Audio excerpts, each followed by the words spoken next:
Fester, all I've got to say is don't F with cats, all right? I know. All right. I know. I'm giving them the space, but man. Don't F with cats. Not a good morning already. All right. Fester just had a cat run in the parking lot. A cat encounter. Can I welcome everybody to the MJ Morning Show here on Thursday morning? Welcome. Busy show today. I wasn't planning on talking about cats at the beginning of the program, but Fester just rolled in. We've got a cat hood sitter. I'm like, what? And Fester repeats, we have a cat hood sitter. I'm like, what the hell are you talking about? Yeah, So, okay, that kind of cat. It's the cash kitty. Cash Kitty's still hanging around, still looking for work. That dumb thing. So explain your cat hood sitter story. All right. Approximately 6 minutes ago, I pull into the radio station. And then after that. Whoa! Blown engine! Oh! Our blown tire! Roll the trucks! Yeah, how about that? Yeah, that was Crazy day yesterday. crazy day yesterday. And the video, amazing. Yeah, hang on. That guy's going to join us this morning, by the way. We got a passenger that was on the airplane that's going to join us. Yeah, Roxanne's attempt didn't come through, so, the old saying, if you want something done, you got to do it yourself. Oh, shut your pie hole. You're so stupid. We all work together here. I mean, come on. My friend Chris yesterday, he was the one who brought us the information. I know. We'll tell the story in a second. All right, I got to go in order here. I mean, all right, so the cat hood sitter first. By compared- the way, we're off to a very exciting start here on the MJ Morning Show. All right, cat hood sitter, explain. Compared to the American Airlines drama yesterday, this is very mild. However, today, for the first time ever, I see this gray cat, and he's like in a parking spot, like walking across our lot, close to where I'm parking, and I'm not a fan of cats. So I kind of give him a, here, get out of here. Yep. So you were Cajun Fester? I guess I've always been Cajun Fester to stray animals. Here, Get out of here. Here. And I'm gonna turn you in some cat gumbo. So say that. Yeah, make a little cat gumbo at you. How about some cat etouffee? Ooh, that sounds delicious. Right. So I see this cat and I kind of give him a little. Yeah, get out of here. So you hissed at the cat? Yeah, I don't need stray cats directly in my life. I understand they're in the world. I don't need to have too many encounters with them. Yeah. And some people, my daughter, she'll walk up and try to pet a stray cat. Like, get away from that mangy cat. There are a bunch of stray cats in my neighborhood. Not on my street, but like a couple of streets over. Dude, you got to feed her. There are a couple of stray cats, like maybe 3, 4, 5. There's somebody feeding them. Yeah. Is that what? Yeah, that's what it is. Yeah, you have a feeder. A feeder. Yeah. So, don't attract the cats by feeding them. I see the stray cat. I give him the here, and then I walk into the radio station. Yeah. I get a third of the way up our staircase, and I realize, damn it, I just bought something for my headphones. I forgot it in the car. Hold on. You just bought something for your headphones? Yes. What the hell did you buy for your headphones? I bought a new connection wire. Oh, okay. I shorted out the other one. Okay. Did you buy a new ear can too? Oh, you did. So I have 2 sets of headphones, but one wire, and the wires are interchangeable between headphones. They come out and they go and plug back in. How about instead of 2 crappy headphones, you buy 1 good pair? Yeah. How about that for a what I'm going to do is strategy? I'm going to buy 2 of these headphones again and then return the broken ones. Oh, that's a different story. That's Fester's deal. All right, so the cat gone? So I forgot about the cat. I opened the door, and then I hit my little unlock button from 30 feet away. Right. And the cat jumps off. And in the 2010 Cadillac, is that like a button that goes clunk, clunk? Do you have the giant unlocking clunking sound? Yes, I do. In some of the older cars? Yes, yes. And the little sticks go up and everything. And I see the cat jump off the hood. I'm like, oh, crap. So the cat came back. Well, the cat came back, and sitting on Fester's hood. So I'm like, get out of here, cat. And I try to scare it even further. When you said you had a cat hood sitter, I'm like, I thought it was something about in the hood. No. Hey, you see that cat in the hood? Man. You know? That black Cadillac, the hood. So you scared the cat off again. I tried, but then I have to come into the radio station. This cat's probably laughing at me right now, just rolling around, spraying on my hood. Yeah, cat peeing all over your hood. And that cat pee smell is terrible. The worst. Yeah. One time someone gave me a baby shower gift, and I think whatever peeing cat? I think whatever box she wrapped it in, right? She had a lot of cats. Oh, I think the cat had used the box as like a litter box. Oh, crap. So your gift smelled like cat pee? Yeah, the box did, and of course it's so strong it transfers to everything. That's lovely. So yesterday about this time, didn't I play this noise? I'm like, this noise came into my life. And I explained what it was later in the show yesterday, but for the early crowd that didn't quite hear this explanation of what was this? What is this great sound that I love that came into my life? Yeah, for some reason, it popped up into my doom-scrolling Instagram feed, and it's a video from 2019 where a family is celebrating their daughter's high school graduation, and it's nighttime, and they're in a parking lot. Looks like a shopping center, and right across from a motel. And they release this whole huge bouquet of Mylar balloons. And the balloons go right up into these power lines. And just that's the arcing, sparking, electrical, like explosion sound as the balloons hit the power lines. I love that noise, man. Wow. And then all the lights went out, like blocks around. They shorted out and tripped all the lights. So I love that sound. That's why I was playing that sound yesterday. Yeah, it happened in San Antonio, Texas. And then, of course, the huge breaking news item from yesterday. It's this. Whoa! Whoa, whoa, whoa, whoa! Blown engine! Oh! Our blown tire! Roll the trucks, roll the trucks, roll the trucks! Yeah, roll the truck. That's Captain Steve Markovich, who was one lucky dude yesterday, was one of those plane spotters that take pictures of planes at the airport. Yeah. And he's on top of the parking garage, and he's rolling video on just planes taking off, and he captured the tires exploding on the main landing gear on American 590 yesterday morning. And then we got word. How did we first get word? Andrew saw something on X. Right, that's right. Twitter, X. Right. And he brought it to us first that something's going on. A listener called and said, hey, something happened with an airplane at Tampa International. And then Andrew found a blurb that somebody posted on, former Twitter. And then we had some details.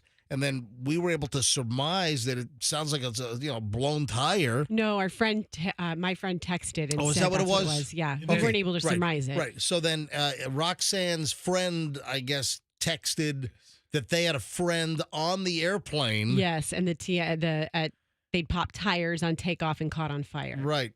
And then I asked you to, because your friend had a friend on the flight. Yeah. And then I said to you, hey, have your friend's Chris, right? Yes, Chris. And then I said, hey, get a hold of Chris and see if we can get the friend who was the passenger on the airplane to come on the show.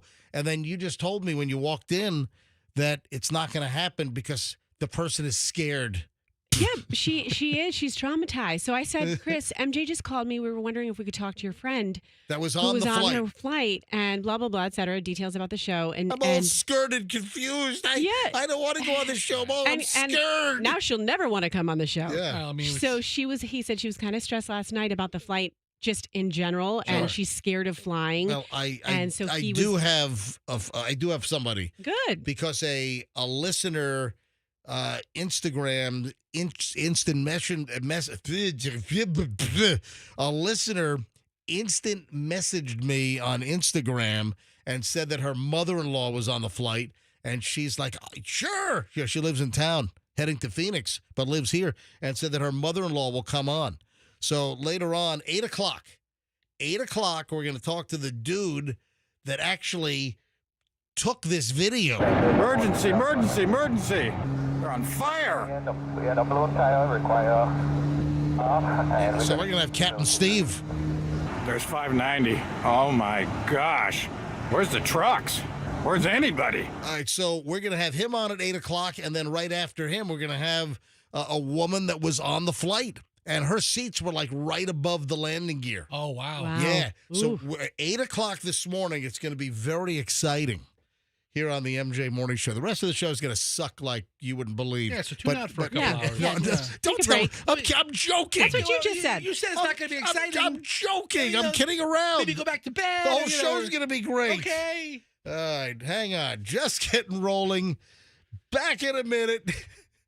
Thursday on the MJ Morning Show. And Pat's got traffic. Just, 6:11 now. Oh, God, I'm running late. All right, what's going on, Pat?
hooker finger. Wow. All right, I'm interested. Did I hook you? Are you hooked about what the hell is hooker finger? This is a fishing story. I'm mad. No, it's not a fish hook caught in the finger. No. Roxanne, if I say hooker finger, what is immediately conjured up in your head? Well, I kind of have a bad mind, dirty mind, so I'm not going to say what comes to mind first. Oh. But I don't know. I don't know, what is a hooker finger? Is it what really comes to mind, when you pull someone off stage and you give them the hook? Yeah, it's not. That's what I picture. Yeah, I think that's like vaudeville. That's like, I think 1920s. Yeah, vaudeville comes to mind. Get them off the stage now. Throw a tomato at them. When did that ever really happen? Where like that giant hook came from the side of the stage, and so it was. Andrew said it was vaudeville. The hook would pull you off the stage. Yeah. It was a prank. It was pre-written. 100 years ago. I mean, literally 100 years ago. All right, hooker finger. This is the kind of story where it's like, is this really an actual thing that happens, or is this like a movie plot? To me, this is like straight out of a movie. The hooker and the finger. Oh, well, you said them together. Yeah. You said hooker finger. Yeah, hooker finger. Yeah. So that's kind of like just the hook to kind of get you interested. What is he talking about? Well, a hooker and her friend killed a guy who was described as a sugar daddy, and then cut off his thumb to use his thumbprint to get into his bank account. How very angels and demons of them. Oh, my God. Listen to this. You got a 22-year-old hooker, an escort, an adult entertainer, and her friend. They've been smacked with murder charges because they killed the escort, the hooker's sugar daddy. They cut off his thumb, and then they used his thumb to buy booze and drugs. This really happens? It's like, like in real life, hitmen don't exist, Yeah.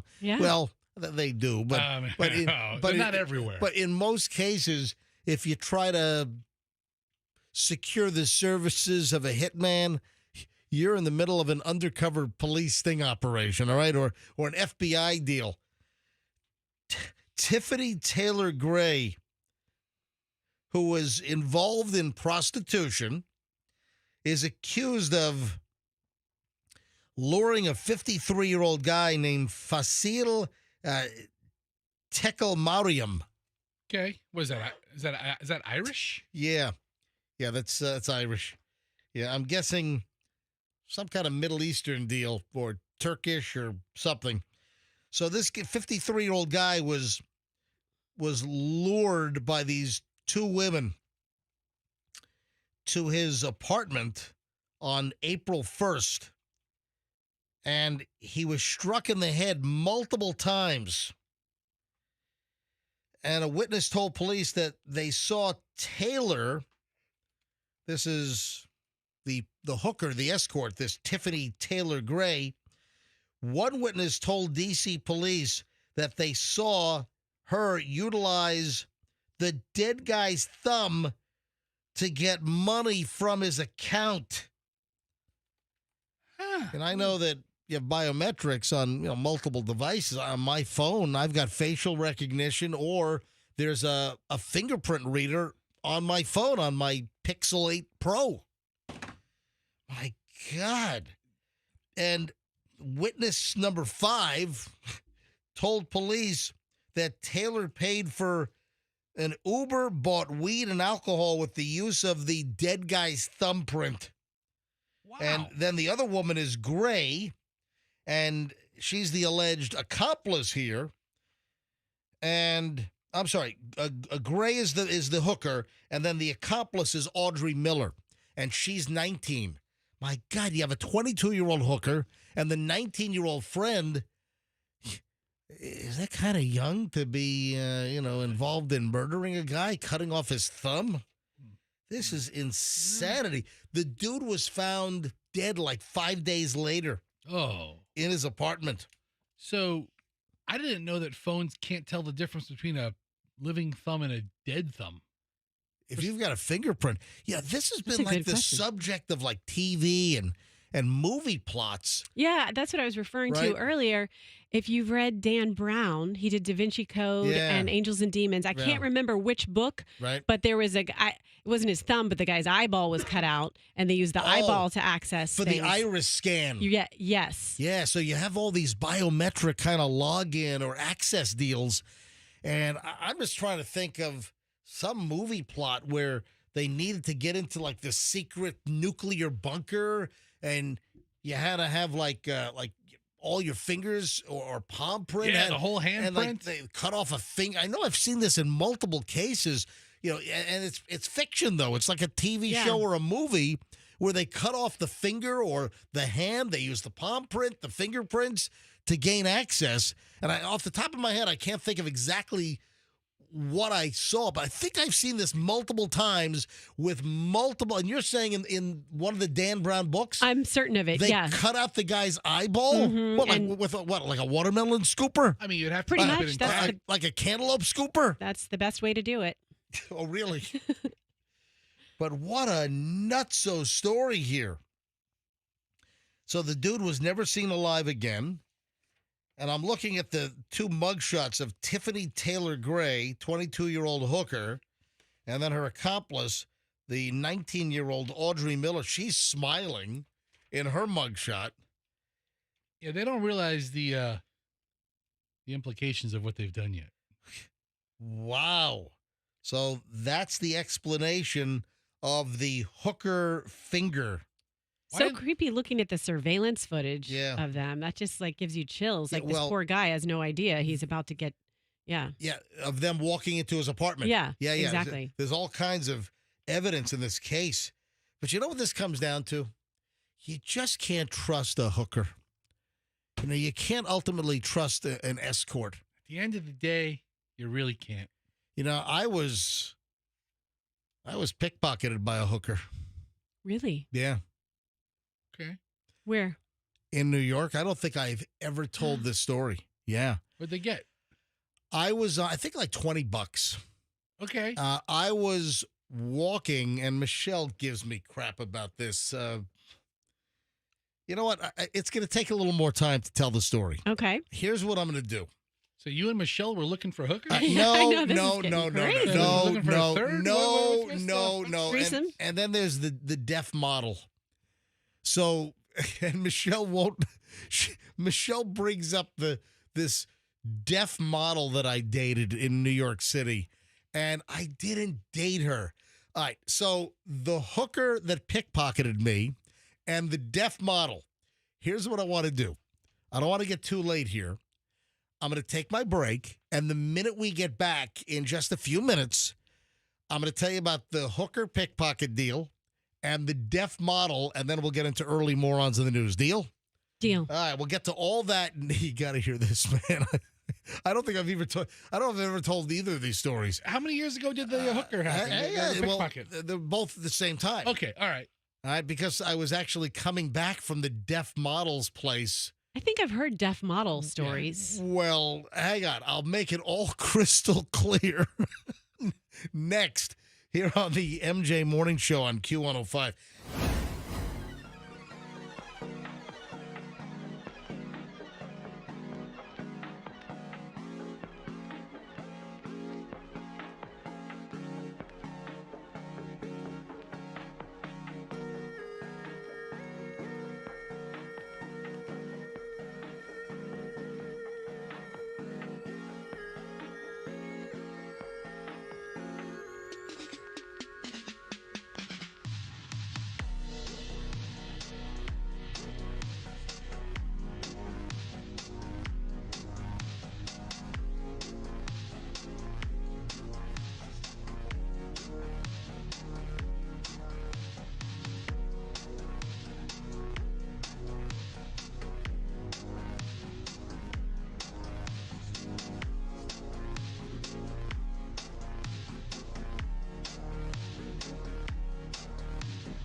6:41 at the MJ Morning Show. Early morons in the news, but first, my hooker pickpocket story, which I don't think I've ever told this story, and the deaf model. You know, deaf model might have come up on the show in the past. And, she has. And Michelle loves to give me crap about the deaf model, which she's just reading way too much into it.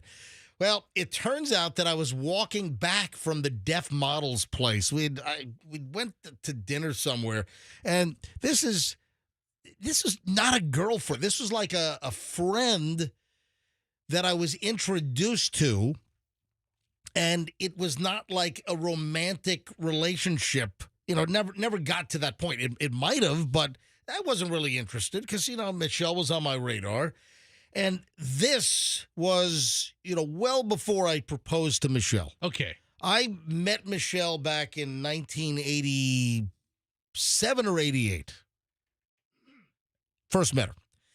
And I was up in New York because in the meantime, after I had met Michelle, we remained friends. I moved to Los Angeles for a couple of years to work for a radio station. That was Pirate Radio, KQLZ, Los Angeles. And then I went to New York after Pirate to work at WPLJ for a couple of years. And Michelle and I remained, friends, and we talked a lot. You talked on the phone. How did you stay in touch? Letters? Yeah, and telegraph. Well, letters were a thing. Yeah. Letters were a thing, No, right? We spoke on the phone. So I go to New York City, and, Michelle and I remain friends. And on one of my trips from New York back to Virginia Beach, where Michelle lived and my family lived, on one of my trips returning home to New York, and this is like 1991, probably, and I'm on the airplane, and I have an aisle seat, and then this was U.S. Airways, I remember. I'm on a U.S. Airways DC-9. And I'm heading from Norfolk International back up to New York City, LaGuardia. And I'm sitting next to this woman, and she's like, "Oh, I've got someone I'd love to introduce you to." I'm like, "Who?" "Well, I'm a model mom." I'm like, "What?" Okay. She's a model mom. I'm like, "What the hell's a model mom?" And she wasn't that old. She was, I think, probably close to my age, like mid-20s. She was responsible for these models from around the country and around the world that worked for the modeling agency that she worked for. And she was sort of like the house mom or the minder. Yeah. And they were bringing in models from, again, around the United States. Like the deaf model was from Melbourne. Okay. I remember she was from Florida. She was from Melbourne. And she said, "I would love you to meet this young woman. She's really attractive and she's deaf." I'm like, "What?" "Well, she's deaf, but, she can read lips and, you write notes and everything." And I'm like, "Oh, okay." Dude, that is such a backhanded insult. What? For you, What? A guy that never shuts up, for this woman to have the intuition to know that the only woman who would be happy with this guy is a deaf one. I've got the right one for you. Yeah, Yes. I got a woman who will love you for you and not hear a word of your drivel. That's a love match right there. All right. That's So, perfect. I mean, I take her up on the offer, and it's like, listen, I wasn't looking for a girlfriend. But yeah, right. Occupy me, go to dinner or something, and it was interesting. And I only went out with her a couple of times. In fact, she stole a sweatshirt from me. The deaf model from Melbourne, Florida, still has an FDNY sweatshirt that was given to me by a bunch of FDNY firefighters that came into the studio on WPLJ. That's considered a lovely parting gift. One morning. So I had taken the deaf model out to some dinner, some restaurant, and I'm walking back from her place, and she was over on the east side on like 58th Street. And it was like 58th and like 5th Avenue or something, or somewhere over there is where the apartment was. And in this apartment, there were like 6 of these models that were living in this apartment. So I dropped her off. I'm walking back, and my place was over at 60th and Amsterdam, my apartment. So I'm walking, a bunch of avenues across over to the west side, and I'm on 58th, and there used to be all of these hookers that used to congregate on the side and behind the Plaza Hotel. The famous plaza. That's remember Home Alone. Home Alone 2. Yes. Was Home Alone shot. 2, yes. Was shot in the plaza, right? Sure. And even Trump makes the appearance. He does. Was he ever edited out? Didn't they edit it out in some versions? In some versions, they edited Trump out. I don't know if they did. They talked about it. Well, here's the deal. So I'm walking back to my place, And there were hookers that were on side streets right near the Plaza Hotel. And I'm just walking, and this hooker comes up to me. Hey, you want a date? Hey, you want to? And she's like grabbing on me. She said, "You want a date?" That's what. Oh yeah, the real words you she want to used? have some fun, and Okay. I can't remember the exact. That's the but- pickup line. You but- want a date? Yeah, she's in this little mini skirt, and she's like grabbing on me. I'm like, no, I don't want a date. I'm just coming off of a date. I don't need a date. All right. And she's like grabbing on me, and then I get back and I notice that some cash in my front left pocket was gone.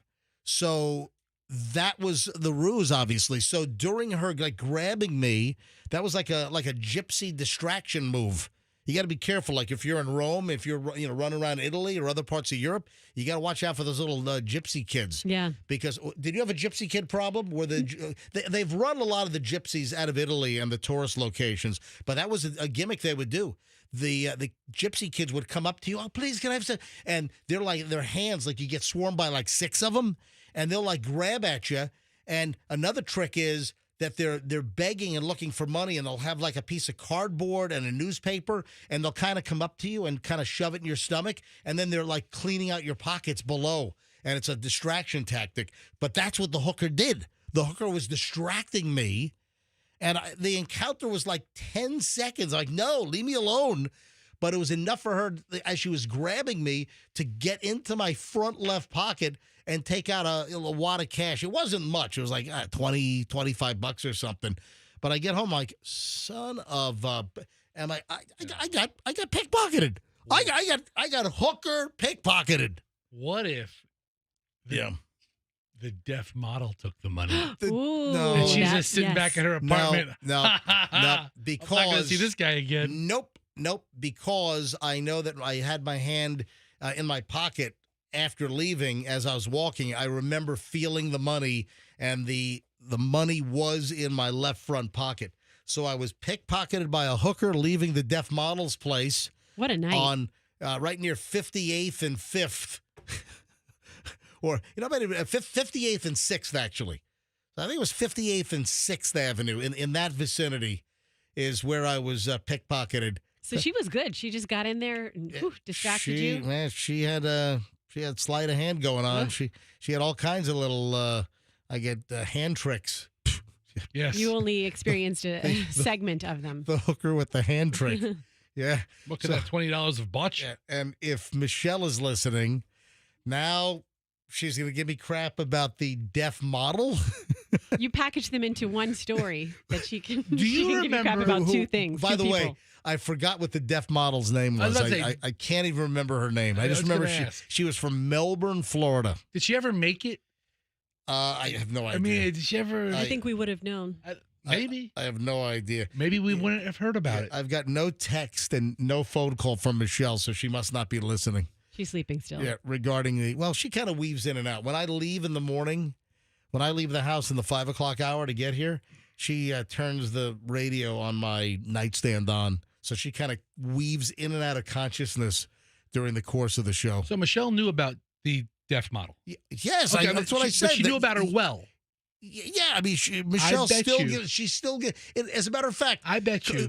Michelle was giving me crap about the deaf model in front of Chloe like earlier this week. It's like yes, I bet you Michelle knows the name. she doesn't. I don't think I ever told her the name. I forgot the I'm name. trying to judge how well Michelle knew about this. No, no, Michelle does not know the name of the deaf model. All right. Yeah, I can't remember. I don't think I ever told her, and there was nothing there.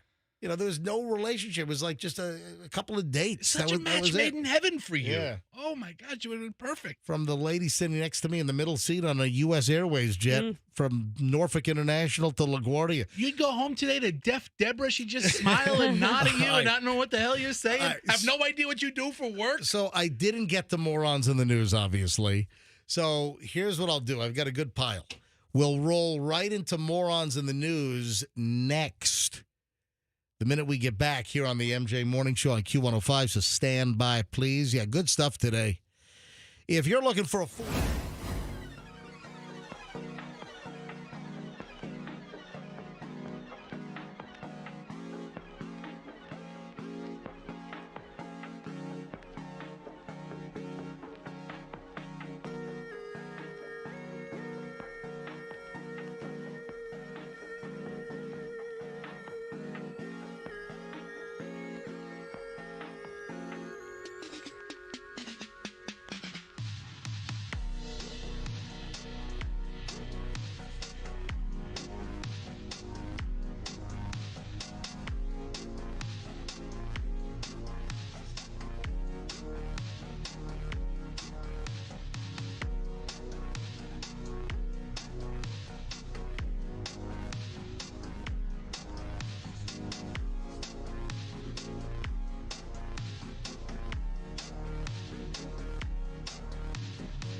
is the MJ Morning Show on Q105. Get it out. Yeah, I got it. I think I got the oyster. I'm sorry. I love oysters. I'm sorry. All right, 7:03 at the MJ Morning Show. You know what we're going to do later on? We're going to do Where Should MJ Eat? We did a maiden voyage on this thing a couple of weeks ago, and it was a raging success. Looking for places that maybe are not on people's radar, food and restaurant-wise, that are just fantastic. Because I love international ethnic cuisine. I love all kinds of foods, and there's just so much. There are so many places that I've never been to. Even in 30 years in the Tampa Bay area, there are places that have been around for a long time. There are new places. So we'll do another installment later this hour of Where Should MJ Eat? Yes, Andrew, raising his hand like a third grader. Yes, Mr. MJ. Have you been to any of the places that we got on the You first sound day? like Hadley. Yeah, what is that? What are you, Fester's daughter? Hello, Mr. MJ. Yeah. All right. Oh, have I been to any of the places that were recommended? Of course he hasn't. I have not yet, but I have the whole list. I'm keeping a running list of every place that a listener calls in to recommend. So another edition of Where Should MJ Eat? And I'm just looking to build this list of great places that maybe are not on everyone's radar, where the food is just spectacular. Listen, it could be a food truck. It could be just some hole in the wall on Armenia between, Hillsborough and Waters. I mean, who knows? There's tons of great stuff out there. You are a list maker. Yes, I am. You are. I'm a list maker. You are a list I'm a list maker, dream taker. They mess around with me. I'm a list maker. Yeah. You have lists you have lists of words that you invent. You have lists of TV shows you want to try. And your wife can put them all in a spreadsheet for you because that's her thing, spreadsheets. I have. What do you mean spreadsheets are my wife's thing? Well, she likes them. We talked about it. When was this? I don't know, but she and I have talked about that. She hates spreadsheets. No, well then you don't know your wife very well because kidding. she loves spreadsheets. I'm kidding. She does. She does like spreadsheets. I've got two places that I want to submit. Well, hold on. Okay. I'll let you get in on the. You can phone in later on. I'll let you. You can leave the room and phone in from your car. Make it official. All right. Exactly. Some early morons in the news because I was preoccupied in the last segment. This is like a guy thing. What are women doing street racing? So there are a lot of women who are getting into that kind of adrenaline-fueled type of stuff. With kids in the car? Yeah, Okay. yeah. Baby on board? This is ridiculous. 2 women here in Florida. This was up in Ocala. These 2 women are street racing at 1:50 in the morning with kids in the car. What the living F is going on here? So they were arrested late last week, a street race up in Ocala. In the press release, cops said the incident happened on Friday around 1:50 a.m. An officer there spotted 2 sedans, a Cadillac and a Toyota, racing west along the highway at about 93 miles per hour. The speed limit in that area is 45. The officer eventually caught up with the 2 cars, pulled the Cadillac over. According to the release, the Cadillac driver was Jamira Blunt. Blunt. Come on, Jamira. Wonder if she was smoking a blunt. Does it say what model Cadillac she was driving? No, yeah, leave it to Fester wanting to know what Cadillac. I wonder Again, what with year. the smiling mugshot. Yeah, Fester is the proud driver of a 2010 Cadillac. What is it? DTS. DTS. Let me tell you, Yeah. that thing's a wolf. Okay, whatever. By the way, Fester tells me that he can fly down the interstate and that his car does not get pulled over by cops. It doesn't. Because why? There are certain kinds of cars. Fester says that his vehicle is impervious. It is invisible to police. My Lincoln Town car was the same way. There are certain kinds of cars that cops just aren't. That's like an looking old for. 82-year-old fart Yeah. driving that thing? Even if I'm driving it at 90 miles an hour, if I'm on the internet, let that one go. Yeah.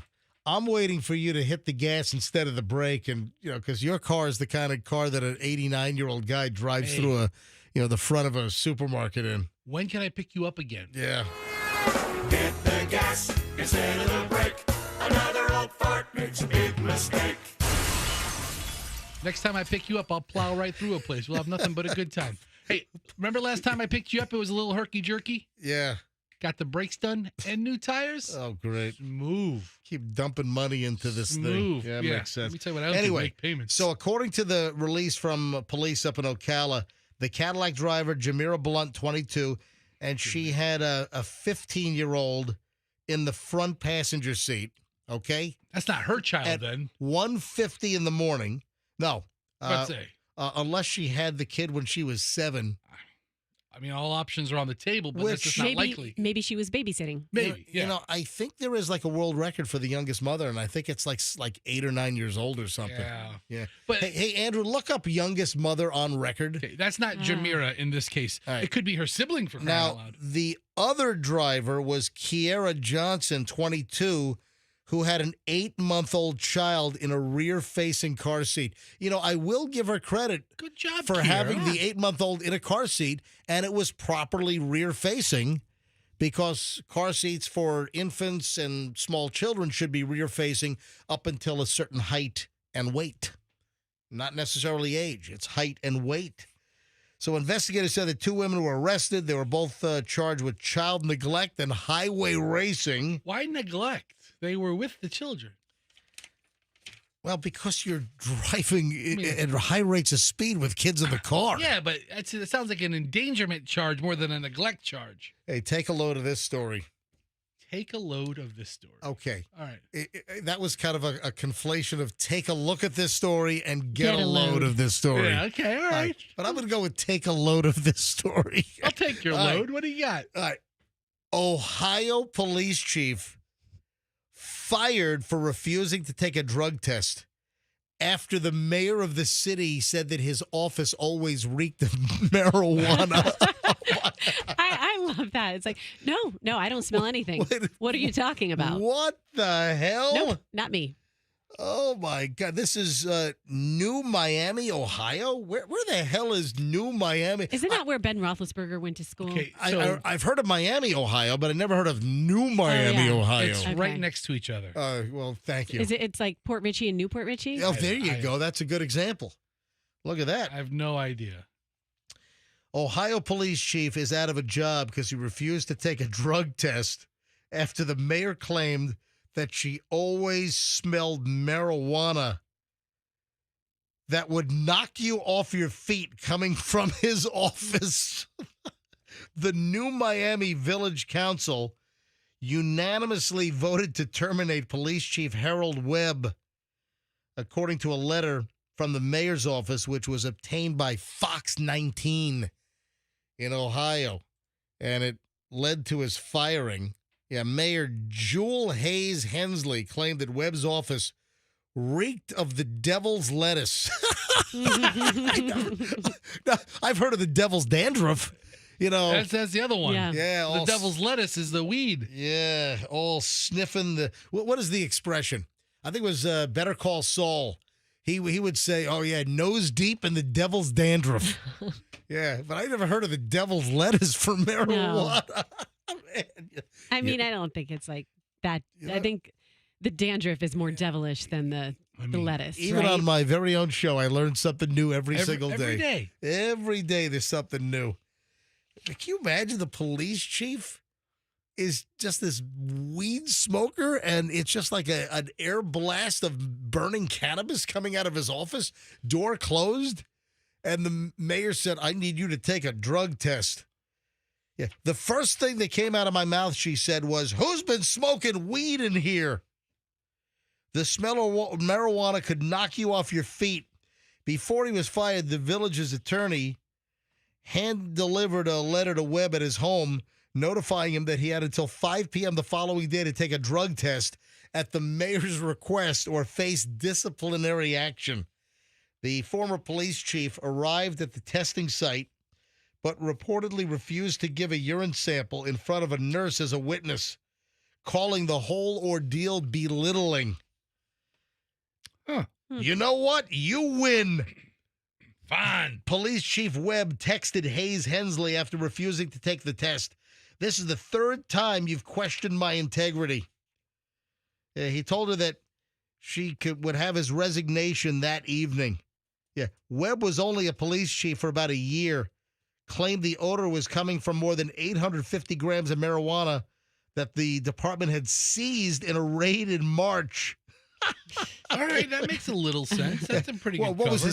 was his office also like the property room where they had all the evidence stored? Is that The evidence locker was in his office. And then his wife washed the clothes with All right. some of the. Fun fact, there is no Miami, Ohio. It's only Miami University in Oxford, Ohio, Okay. right next to New Miami, the city. So there's a New Miami. New But Miami. not a Miami. Okay. And I thought there was a Miami. Well, there's a college. There's a That's the Miami confusion. University. Oh, that's right. Yeah. And it's a suburb of Yeah. Cincinnati, Yeah. if you care. Ohio. Did I say something else? No. All right. Anyway, I have audio of the police chief. So this is audio of the police chief, former chief Harold Webb, on apparently the marijuana emanating from his office. I smell some marijuana. I'm a marijuana smoker. There you go. That's him. I smell some marijuana. I'm a marijuana smoker. Thank you, Chief. And then he said, Meth. Yes, sir. Meth. Yes, sir. I smell some marijuana. I'm a marijuana smoker. 132 in Bush. I got him at gunpoint. well, those two clips, by the way, are from an episode of Cops. Cops, filmed on location with the men and women of law enforcement. All suspects are innocent until proven guilty in a court of law. 132 in Bush. I got him at gunpoint. Okay, gunpoint 132 in Bush. Covers code 3. Being said. Bad boys, what you gonna do? Get the police chief's a bad boy. Come for you. All right, 7:15 at the MJ Morning Show. We start an hour and 20 minutes plus of nonstop MJ next. I am so excited about something. I could just blurt it out at any moment. So, heads, what am I excited about? What blurt is potentially coming up in just a bit? Also, where should MJ eat? I want to get a new list of suggestions from you, the listener, of great restaurants. From low-end, holes in the wall, to mid-range, to higher-end. Where should MJ eat? This will be the second installment. The phones blew out the last time with great suggestions, and I'm keeping a list. I'm checking it twice. I'm going to find out which restaurant's naughty and nice. Now, I want all positive recommendations for where MJ should eat. So that's coming up, and a whole lot more. Oh, the whole airplane incident. The whole American Airlines Boeing 737 incident, which closed the main runway at Tampa International all day yesterday, well into the night. As the plane was parked and the investigators from the NTSB were coming. I mean, it's just a big old mess at Tampa International. And we've got the guy that shot the crazy video. He's going to be with us at 8 o'clock. And then a woman that was on the flight, and her seat was like almost right above the landing gear where the tire blew out and caused the fire. All right, hang on. A lot of stuff is next here on the MJ Morning Show on Q105. Stand by.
I'm letting the rejoiner music. Crazy meat thief at Publix. Get to that coming up in just a bit. Was he stuffing it down his pants? He's meat packing. That's how you do it. He's packing some meat, man. Yeah. It's a meat packer. Just walk out wide-legged. Yeah. There's a guy who was stealing fudge, too. All right. 726. All right. 726 at the MJ Morning Show, and I kind of warned everyone I have a blurt coming up. There's a blurt that's just going to happen at any point. What is my blurt going to be? Also, where should MJ eat is coming up in just a bit. Alec Baldwin, do you have the audio queued up, Fester? It's a 15-minute chunk of audio. I think I sent you the entire opening argument. I only need like the first couple of minutes. Okay. Yeah, and we can start and stop it, or we can start and start it. Whatever you like. So Alec Baldwin, that was fast. They were already into the jury was picked, and then boom, they're right. I mean, this is actually moving along pretty quickly. I'm wondering if it's really going to take 6 to 8 days for this to happen. They don't waste time out in New Mexico. Yeah, a couple of Alec Baldwin deals. Now, as far as if he goes to prison, if he is actually found guilty by the jury in Santa Fe, New Mexico for the killing of the cinematographer, Helena Hutchins, if he actually does time and it's up to 18 months for this manslaughter charge, what's going to happen to the reality TV show that is launching? Was it TLC? Yeah, The Baldwins. And as we discussed on the show, he must be hard up for cash. I'm sure he is. Yeah, he's got to be hard up for coin right now. Why How many would kids? Look how many kids he has to take care of in what the does future. he have, 7 or 8 kids now? He's got a brood. He's got a softball team. Right. Of kids. I wonder if that crazy mother, Ilaria, I wonder if she's teaching the kids to speak in like a phony Spanish accent. Like, hey, kids, you were all born in Mallorca, not New York City. You guys were born in Mallorca, Spain. They speak fake Spanish around the house. Yeah, and if you didn't know it, Alec Baldwin's wife, she was born in like Boston. All right. And then pretended that she was from Spain with a fake accent and everything. I think I'm over Hilaria talk. Right. Anyway, so Alec Baldwin's new reality show, The Baldwins, is actually considering the possibility that he could go to jail for manslaughter. That's the only way I would watch. Yeah. This is a post piece. We'll roll with it. That's what the producers are saying. We'll roll with it. That's all they got. Right. What you just have cameras in the apartment in New York with Ilaria and the whole tribe of kids? Dude. Or you're not going to have cameras in the prison that he goes to. No, but Hilaria goes cross country with 8 kids to visit dad in jail. That's great TV. Road trip. Right. They get into the Wagon Queen family truckster and they drive from Manhattan all the way out to New Mexico, Santa Fe or whatever state prison they put him in. If he's convicted, and listen, I have some ifs and questions about his culpability here, and I've got some original initial thoughts here. So hang on, I'll get to that in a second. But as far as the TV show, producers of Alec and Ilaria Baldwin's new reality show are preparing for the possibility that he could face jail time for the Rust shooting. And cameras will keep rolling no matter what happens. 2 sources with knowledge of the show tell the Post that producers of the Baldwins on TLC have already factored the trial into their storylines and production. The Baldwins signed a deal while Alec was already dealing with the legal issues, according to a TLC.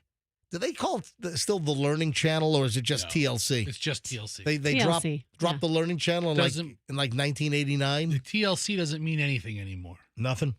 It's just reality TV shows of train wreck people. And Alec is on the network now. Yep, he's a train wreck. Everyone knew then and knows now that the trial would be part of the storyline. The show is set to premiere next year, and they're factoring it in. Yeah, so if he goes to prison for 18 months, great. Hey, that's what the armorer got, that Hannah Gutierrez-Reed. You know, ultimately, I think she's the most responsible. And I don't want to dwell on this because we have a lot to cover. Oh, when you just said that, it sounded like she's the most responsible one of the bunch. You know, she was trying her best with the. She's the most responsible Exactly. for the live round being in that Colt 45. Yes. She's the most responsible. But Professor, roll just a little bit here. All right, I'm starting at the beginning. Hit play. Well, you're not going to hear anything because you're muted. Let me handle this. You handle it. What? Let me handle this. Hey, I got a great idea. Yeah. How about you handle it? Yeah, you know what? I'm going to handle it. Let me unmute the audio here. So this is Alec's attorney in the opening argument, and I thought that if I were a juror and I heard this would get me thinking. Here, listen. On a movie set, you're allowed to pull the trigger. So even if he intentionally pulled the trigger like the prosecutor just demonstrated, that doesn't make him guilty of homicide. He did not know or have any reason to know that gun was loaded with a live bullet. That's the key. That live bullet is the key. That is the lethal element. But again, as the prosecutor told you, if they could prove that he intentionally pulled the trigger and he was imperfect, imprecise, wrong with what he said, then maybe you take that and you say he's lying. And if he's a liar, he committed homicide. And so what they do is they take the prop gun. They're blinded by the shine. They're blinded by trying to disprove Alec. All right, now, I got to be honest. I watched a good portion of this opening argument. This clip is 15 minutes long. I'm obviously not going to play that. But as a juror, they got my attention here because as a radio person, as a gun owner, I'm a little concerned here that Alec Baldwin might have, a heavy hand being pointed at him when they claim they're going to show evidence that it was yelled on the set, cold gun, meaning there's not even a dummy round in the gun. He thought, so I have to hear all the evidence. And if I'm a juror, then I would be in the courtroom for the whole thing. It's kind of tough to come up with your thoughts on whether someone's innocent or guilty or not guilty or guilty because you're not in the courtroom to hear every shred of evidence. But from what I know right now, I clearly would not go into this with a lean toward, Alec Baldwin is responsible. I mean, I think that there's a good argument to be made that he didn't know the gun was loaded, and who the hell would expect a live round? But then again, let's see what the prosecution has. Let's see. Take the gun apart before they broke it and destroyed it and look at its inner workings. Yeah, he's claiming that the gun was broken during the testing by the FBI and it was smashed with a hammer. Right. And that they couldn't even test the gun independently. And the destruction of this gun that you will hear in this evidence is symbolic of this entire case. So all you have to do is introduce reasonable doubt that the jury cannot find you guilty beyond a reasonable doubt. Don't say beyond the shadow of a doubt. No one's that's not. That's just for TV. Yeah, that's TV and movies. Yeah, beyond a reasonable doubt. What about a reasonable shadow? Yeah, so that's where we are with the Alec Baldwin deal. It is off and running. So far, this lawyer is worth his weight, man. He did a pretty good opening argument. I thought that Alec Baldwin's lawyer did a phenomenal opening argument. Hey, coming up at 8 o'clock, so 26 minutes from right now. 26 minutes from right now, we're going to have the guy that videoed the tires blowing out on that American Airlines jet at Tampa International yesterday morning. It happened a little after 7:30 or so.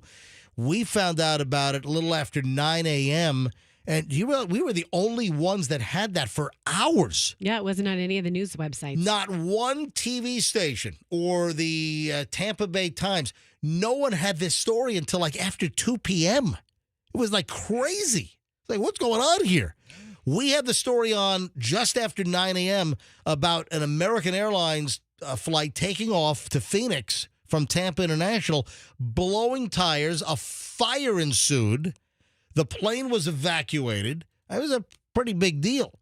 And this could have been a whole lot worse because that plane was at the point of no return. That plane was so close to decision speed where you have to take off. So it could have taken off with a flaming, landing gear and a fire underneath the airplane. That probably wouldn't have been good for the plane. No, and I don't know if it would have been put out by the... I don't know much about aviation, but you don't want your tire on fire. This plane was traveling so fast when the pilot aborted, it was very close to what they call decision speed or V1, where once you hit a certain point in speed on a runway, you have to either go or you have to slam on the brakes or else you run out of runway. And they were right very close to that point. So we're going to speak to the guy that just got the video of a lifetime. He's recording from the parking garage roof. He's one of those plane spotters, and he captures the whole thing on video. What are the odds of that happening? And his narration is just classic. So we're going to speak to Captain Steve coming up at 8 o'clock. And this is some of what he said. And I'll give you a little preview here. Whoa! Whoa, whoa, whoa, whoa! Blown engine! Oh! Our blown tire! Roll the trucks, roll the trucks, roll the trucks! So he's like narrating here, and he's like, get the fire department out there. And, of course, the Tampa International firefighters, they rolled out in the crash trucks. Whoa! Whoa, whoa, whoa, whoa! Blown engine! Oh! Our blown tire! Roll the trucks, roll the trucks, roll the trucks! Emergency, emergency, emergency! They're on fire! We had a blown tire, require off, and we're going to be 2 degrees. There's 590. Oh my gosh! Where's the trucks? Where's anybody? I don't think the towers saw the serious nature of this. There's going to be stuff all over the runway. Yeah, I think I see fire underneath the plane. yeah, you did. Fire, fire, fire, fire. So fire. this is like because nobody was hurt, right? There was no Yeah. injuries? No injuries. All right. Thank goodness. So I'll say this because there are no injuries. Yeah. This is like the greatest thing to happen to a plane spotter, right? Yeah. I mean, I if you're agree. a plane spotter, and I've watched some of these YouTube lives of busier airports. Yeah. I think I've watched Heathrow. I've watched LAX on YouTube Live. They just land all the planes. They tell you where it's coming from. It's interesting. I never really thought of it at Tampa because it's just not that busy of an airport. It's fairly It's busy. busy. Yeah. So we'll have Captain Steve. His name is. I want to find what I wanted to find out what kind of captain is he, like Captain Crunch? Yeah, or what- Captain Kangaroo. What kind of captain is he? But he goes by Captain Steve Markovich, and we're going to speak to him in about 22 minutes. Yep, I just got a confirmation. We'll talk to Steve at 8:00. Does Captain? He's the video guy. Yeah. Right place, right time. We're going to speak to him at 8:00 live here on the MJ Morning Show. And then right after that, we're going to speak to Sherry Blankenship. She's out in Phoenix. She's a Tampa Bay resident. Her daughter-in-law contacted me and said, hey, my mother-in-law is on the flight. You want to talk to her? I said, yep. Yep. You bet we so do. we're going to talk to her right after we talk to Steve. Yes, Rox. So does Captain Steve realize now that you are a, what is the word, planophile, and now that you have his number, anything could happen? Like, you guys are could gonna start be, hanging yes. out plane spotting. I might go. I wonder how often he's out there. I've got questions for this guy. Yeah. Fester, after X-Force, I got to go to the airport to watch planes land with Captain Steve. All right, so we'll find out, and New BFF. we'll talk to a passenger who was on the plane, and she's got a crazy. Do you know that it was like 3 hours before they got off that plane? It's a crazy story. Why so long? And then American Airlines was kind of cagey in releasing information. You know, we had this item on the show just after 9:00 yesterday, and all other media outlets in town, all the TV stations, Channel 8, Channel 10, Channel 13, Channel 28. Telemundo, WTOG 44. The St. Pete Times or the Tampa Bay Times. No one had this until like after 2:00. I'm like, what? Where's all the breaking news stuff? How is it not on your website? Until hours and hours and hours and hours and hours later. But, you know, the airport was not giving out much information, and then American Airlines was slow to the draw. I just don't understand why Tampa International couldn't give out information. The airport was telling folks that, yeah, we can just confirm there was an incident, but you got to go to American Airlines for the official release. Come on. The airport should have been, much faster in getting the information out. All right. So we'll talk to all those folks coming up at 8:00 here on the MJ Morning Show. Blurt! Oh, okay, I'm ready. Blurt! Are you ready for the blurt? Give it to me. Yes. Oh, my God. Blurt it.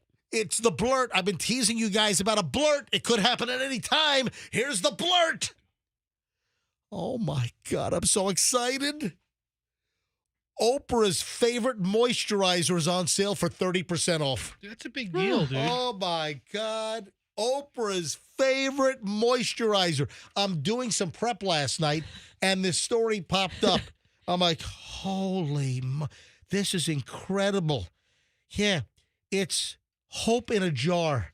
That's what it's called. That's her favorite. Yes. Hope in a jar. Hope in a jar, you get a car. By Philosophy. Yeah.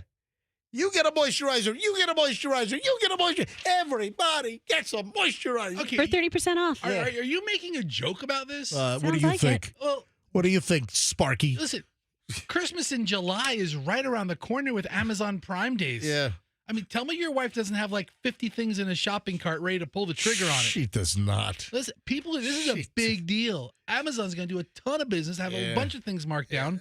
That's not Michelle. That's, when is Prime Day? The 16th and 17th. I got to be honest. I don't give a flying crap. You don't, but Yeah. I'll tell you who does. A bunch of people. Okay, listen, different strokes, different folks. I'm not taking anything away from anyone, but Yeah, you're right. Except for people who use Oprah's lotion. You're It right. seems like you're taking something away from them. It's- Hope on a rope? What is it called? Soap on a rope? No, it's called Hope in a Jar. Oh, so my See, apologies. Oprah has done a great job of whatever she likes. She's going to tell you it's the best thing because that's what she has, her Oprah's favorite things, her list of favorite things. So when people hear Oprah's favorite, they automatically give it credibility. So people are excited about this moisturizer, is my guess, But as you mock it. I think this is on Amazon, though. So you get 30% off Oprah's favorite moisturizer right now. Philosophy's Hope in a Jar. It's called Hope.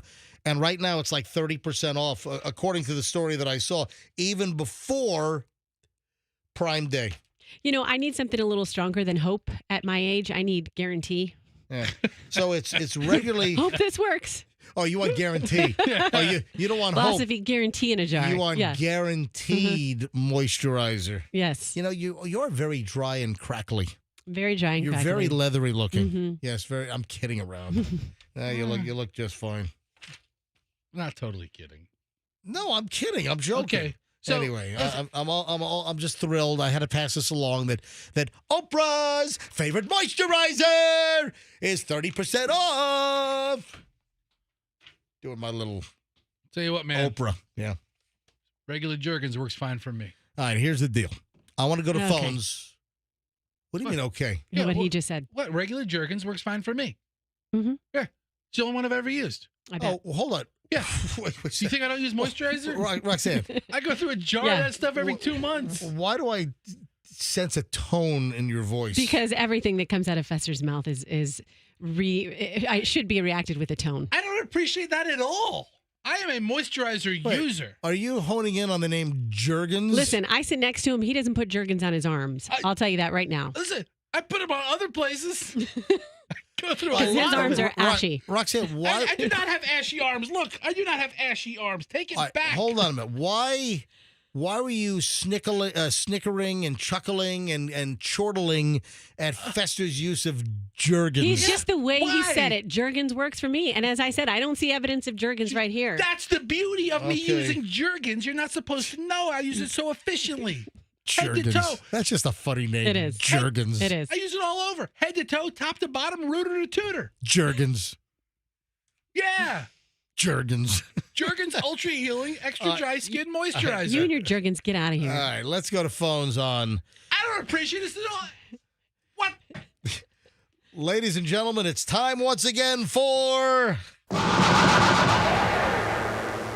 Where should MJ eat? Let's go. This segment was kind of floated as a little trial balloon a couple of weeks ago. And man, I tell you, the response was massive.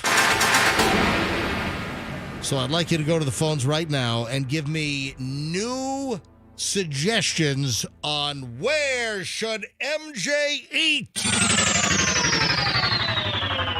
I got to come up with like a real sound. I need the voice guy, you know, the voice dude, the Q105, that guy. That guy? Yeah, I need to get like a where should MJ eat, like a big produced introduction, because I think this is going to be a regular feature. Look, the phones are already ringing here.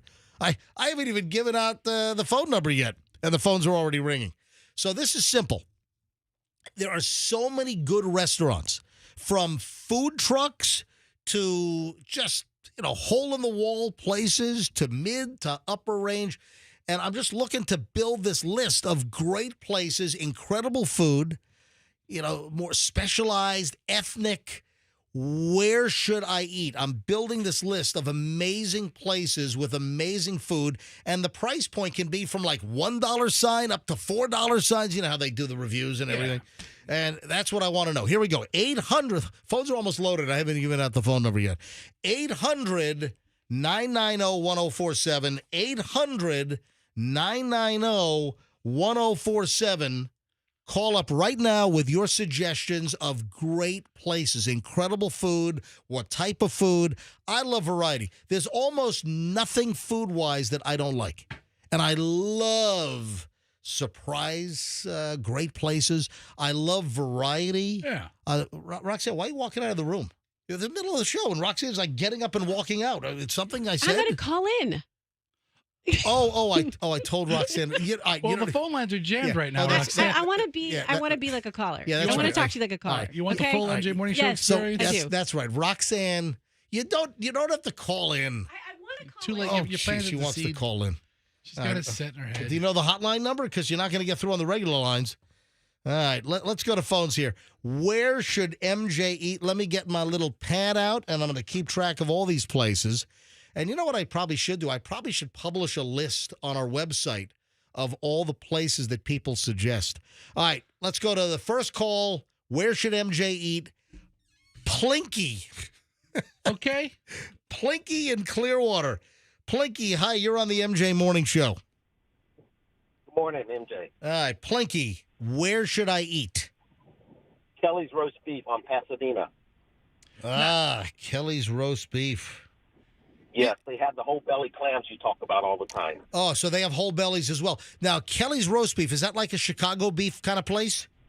I think it's a Boston. Yeah, well, it's more like a roast beef place. Yeah. They're Boston. They're Boston based. It's Boston. That would make sense with the whole belly clams. So Kelly's is also, isn't that also like a chain of restaurants? Yes. Yeah. Yes, but they got the best roast beef ever. All right, Kelly's roast beef. And the whole belly clam. That's the first place I ever had whole belly clam. Yeah, I love fried whole belly clams. You know, the classic places up in Massachusetts and Maine. Thank you, buddy. Appreciate it. Rudy is calling in from State Road 27. Well, what city? I'm on my way to Sebring. Oh, you're on your way to Sebring. All right. So, Rudy, where should MJ eat? Okay, I got 3 places, if you don't mind 3. All right, do it quickly. All right, number 1 is Mazzaro's in St. Pete. You've probably been there. It's what? Mazzaro. Yeah, I didn't understand. Yeah, Mazzaro. Of course I've been to Been Mazzaro's. 100 times. Absolutely. Yep. A second one is Uncle Vinny's on Little Road in Hudson. They have a $10 pizza on Wednesday. Oh, a $10 what? Pizza, 18-inch pizza. Uncle Dave? All right. I am Uncle Vinny's. Okay. I am really picky on pizza. Okay, what's the third one? Okay, the other one is Get Hooked. It's a seafood place in the Port of Tampa, also in Hudson. Hold on a minute. Get Hooked in the Port of Tampa in Hudson? No, I'm sorry, Port of Hudson. Oh, Port of Hudson. Yeah, I was going to say Hudson and Port of Tampa, nowhere near each other. All right. All right. Sorry about that. Got you, buddy. Thank you, man. I appreciate it. Carlos in Tampa. Where should MJ eat? I think he should eat at White Castle. Oh, yeah. You know what? Fantastic. Carlos, if there was a White Castle in Tampa Bay, I'd be there. You know, they You can go to Crystal. yeah, no, I like Crystal. I like a Crystal burger. For me, White Castles and Crystals are very close to each other. But the Crystal that I used to go to, well, 2 of them. You've got a Crystal that used to be near the sheriff's office on what was that was that Fletcher or Foul? I was on Fletcher. It's on Fletcher. And then you used to have a Crystal burger down in front of Lowe's on Southdale Mabry, and that's a Jimmy John's now. All right, got you down there. No, but I'm looking more for non-chain. Okay, we got to step it up from White Castle, people. If you want this bit to go on a little further, Right, you can't tell me to go to like Burger King. And I'm not really looking for chains here.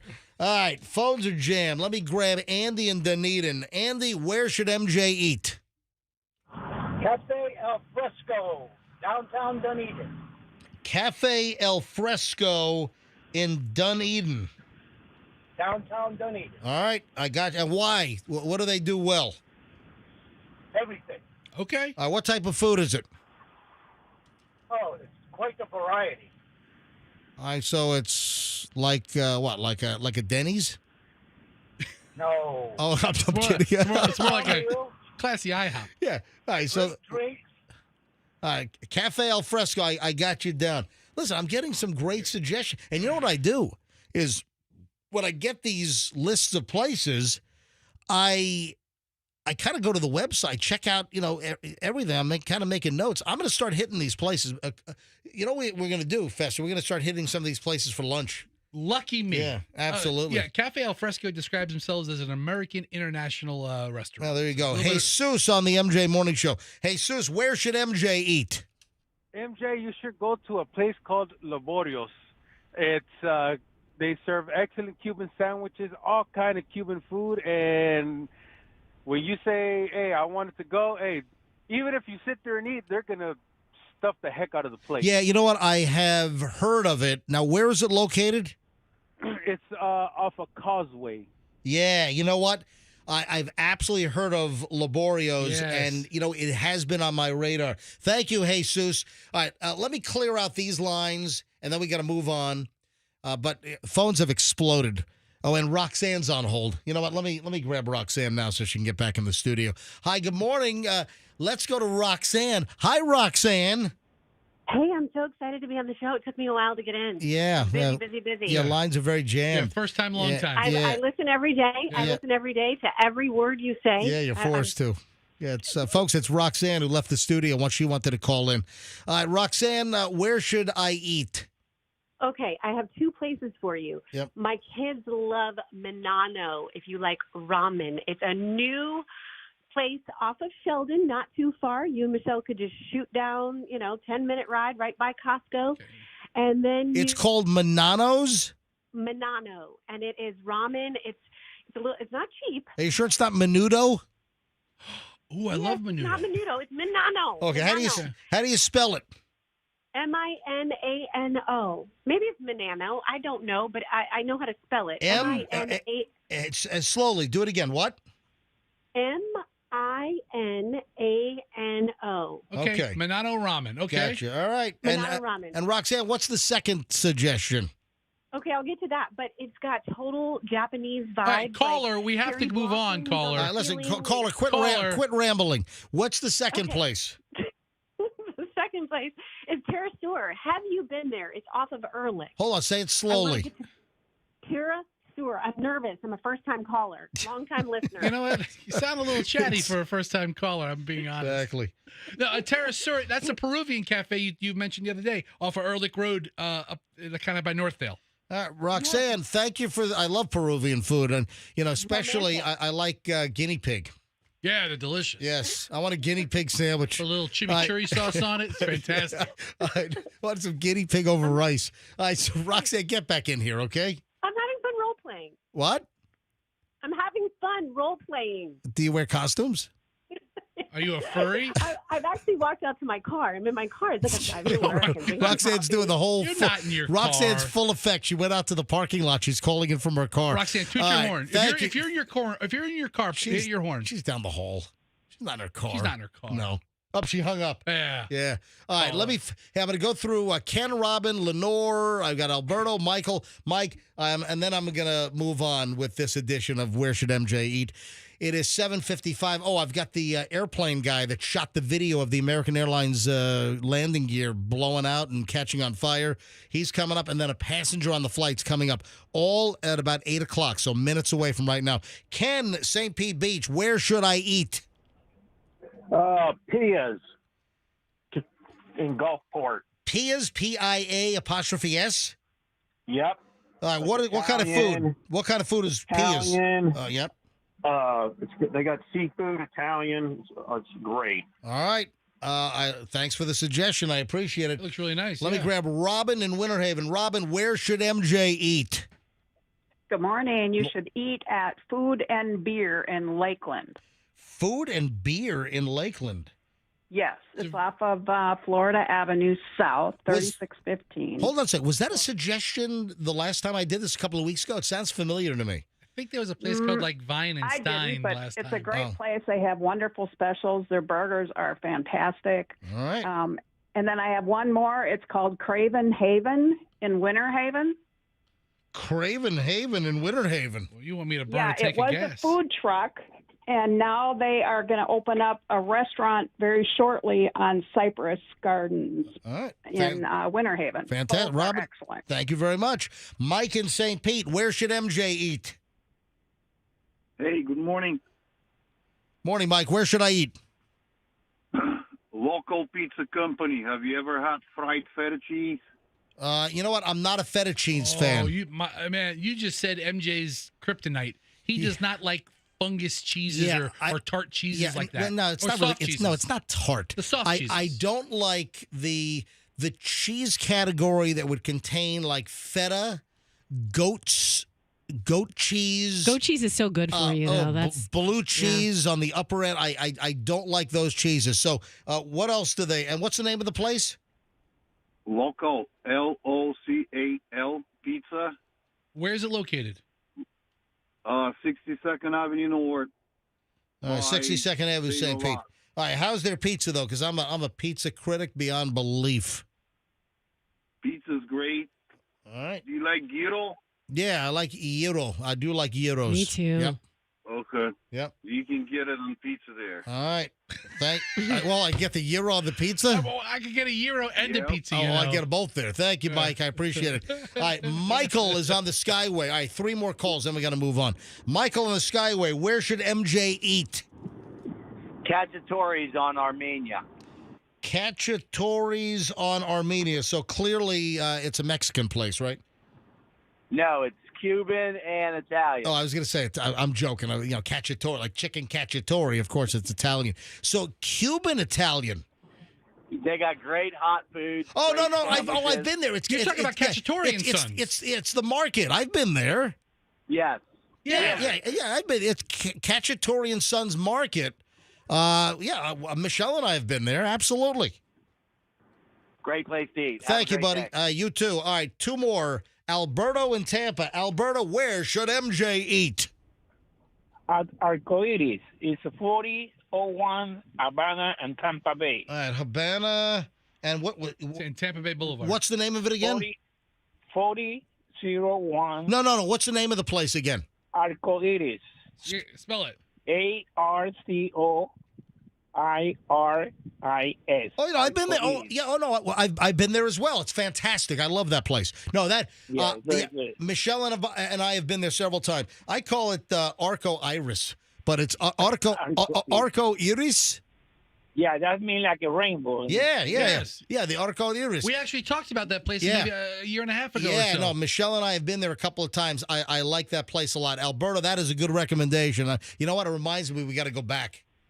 Okay, thank you. Hey, thank you, Alberto. Appreciate it. All right, last call on where should MJ eat?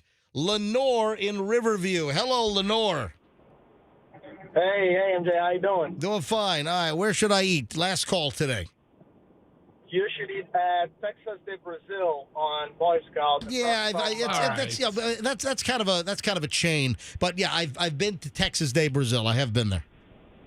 Oh, okay, awesome. Yeah, it's a great place. Yeah. And, I tried calling you back then when you were asking where should you go for vacation, and I could have got through, but you should, go to Brazil one time and enjoy it. It's a lot of fun. It's a beautiful country. Is every answer you're going to give us something about Brazil? Yeah. Go to Texas de Brazil. What kind of Brazil? What kind of wax should we get? Yes. What kind of wax? Brazilian. Yeah, I want to get a Brazilian wax. And where should MJ get a Brazilian wax? What kind of butt lift should MJ get? A Brazilian butt lift. Hey, Lenore, thank you, buddy. No, I love a good Brazilian steakhouse. In fact, one place that I haven't been to yet is that Terra Gaucho. That's on South. Gaúcha. Yeah, how do you say it? Terra Gaúcha. Terra Gaucha. That's on Southdale Mabry, and I hear that's really good. That's Brazilian. And, I tell you, how long, Lenore, how long you been in Tampa Bay? Since 1995. All right, so listen. So you know what I'm talking about here. I miss Boizão. Do you remember Boizão? Oh, that was a great place. I've been there before. Yeah. God, the owner was so nice. I love Boizão, and it went away, and it was replaced by that, like the dill pickle place, and that place has been vacant for years. Yeah. So, all right, Lenore, thank you. No, I love a good Brazilian steakhouse. Texas de Brazil I've been, but that's a chain nationwide. But I got to try the Terra Gaucho, however he said. Terra, I'm just going to call it Terra Gaucho. Yeah, you Americanize it. Yeah. So I got to go there as well. That's on Southdale Mabry. There we go, folks. It's another installment of Where Should MJ Eat? Next time we do it, I'm going to have a big produced thing with our voiceover guy that says it. All right, let me get a hold of Captain Steve. Folks, we had a crazy day yesterday. This could have been a lot worse. It wasn't, thank God. And this involved an American Airlines jet. American 590 was leaving Tampa International Airport It was a Boeing 737-800 series, and it was leaving Tampa on the way to Phoenix when tires blew as it was approaching rotation, meaning the plane lifts off the ground. So they had to be very close to the point of no return, where it's the decision point where you have to either stop the airplane or you got to commit to going, or else you were going to run out of runway and you can't stop the plane. So I want to get on the phone Captain Steve Markovich. Not the captain of the plane. Well, no, I need to find out. But somebody said that the captain's name might have been Steve as well on the American Airlines flight. So I got two folks we're going to talk to here. First, the guy that unbelievably was videoing from the top of one of the parking garages and captured the actual event on perfect, crystal clear video. Let me dial up Steve. He's waiting for a call. 727. I mean, talk about right place, right time. I don't know how often this guy's out there or if he rolls video on every single jet. Good morning. This is Steven. Good morning, Captain Steven Markovich, MJ Morning Show on Q105. Welcome.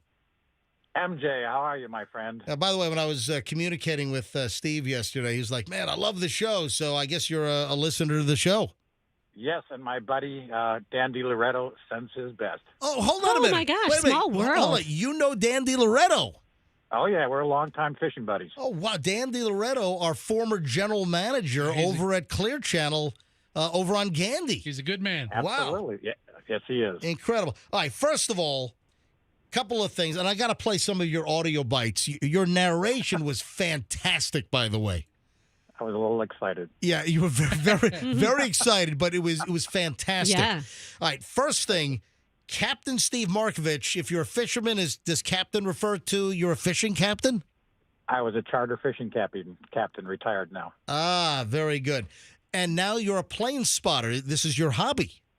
No. No. Full-time job, YouTube. All right, so you're a full-time plane spotter. Are you at Tampa International virtually every day? Virtually, except for like next week, we'll be in the Netherlands. We'll be in Amsterdam filming for about 10 days. Oh, Nice. wow. So, MJ, I'm on Captain Steve Markovich's YouTube channel, Yep. which is just Captain Steve Markovich. Yep. Almost 18,000 subscribers. Yep. Over 2,000 videos, and Wow. they're all aviation related, right, Steve? Absolutely. Yeah, it's pretty awesome. So, Steve, you're virtually a daily plane spotter, and you're on top of one of the parking garages, correct? That and other top secret locations, and occasionally they even take me on the runways. Oh, man, I got to go out. Can I go out with you one day? Sure. I would love to go out with you. All right, so yesterday morning, you're at Tampa International Airport. Yes. And do you roll video on all of the planes that take off? Almost. I'm here for about 3 hours, and yes, just about every single aircraft I catch. Have you ever caught an event like what happened with American 590 yesterday? No, that was wild. That's why I was so excited. Never, and I've done tens of thousands of takeoffs. All right, here's the audio, folks. We pulled, 5 or 6 clips, and you can hear the excitement.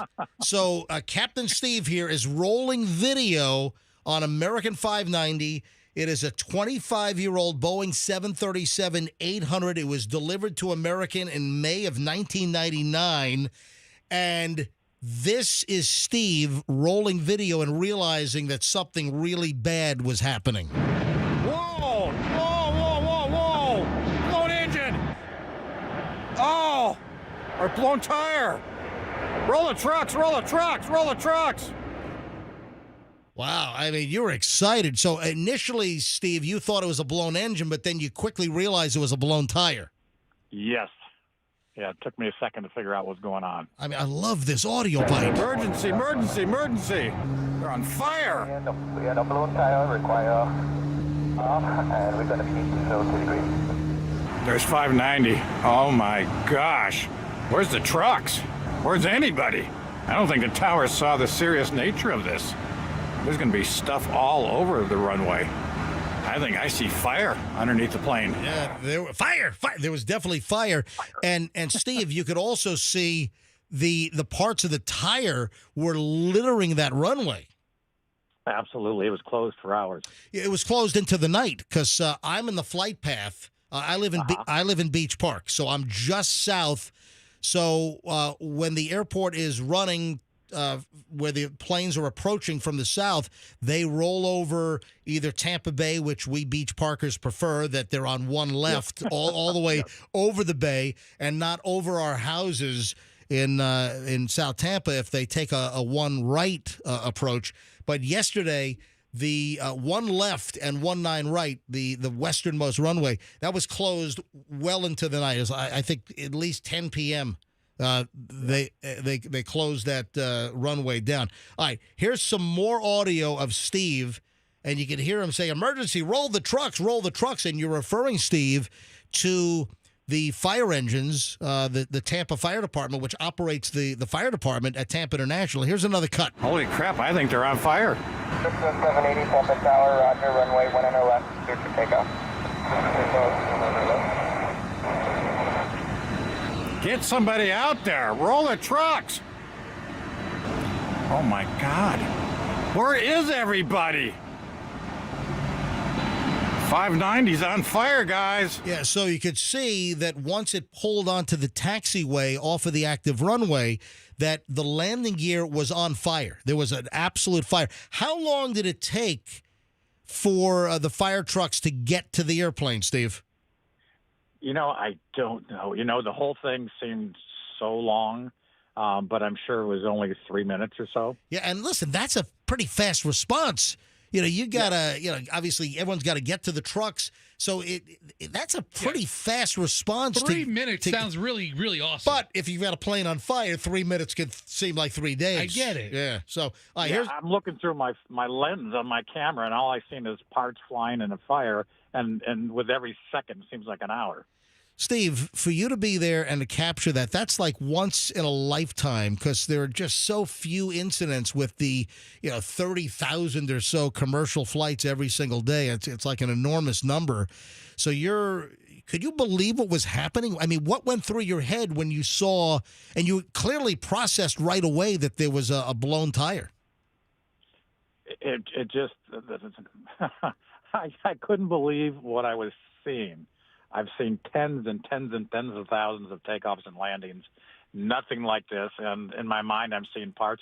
And then, God forbid, what I first saw was they were going about 150 miles an hour when this happened. Yeah, I pulled up the flight data. The maximum speed as they were rolling and approaching takeoff, they hit 153 knots. Yes. Which is, and I thought, and by the way, Steve, 153 knots is 176 miles per hour. So, yes. Steve, how close were they? How close were they to rotation or pulling off the ground? Within a millisecond, it seemed like. I can't speak for them, but yeah, it was right at that point where there was going to be V1. They were going to take off, and they're already halfway down the runway. So I thought, oh my God, are they not stopping?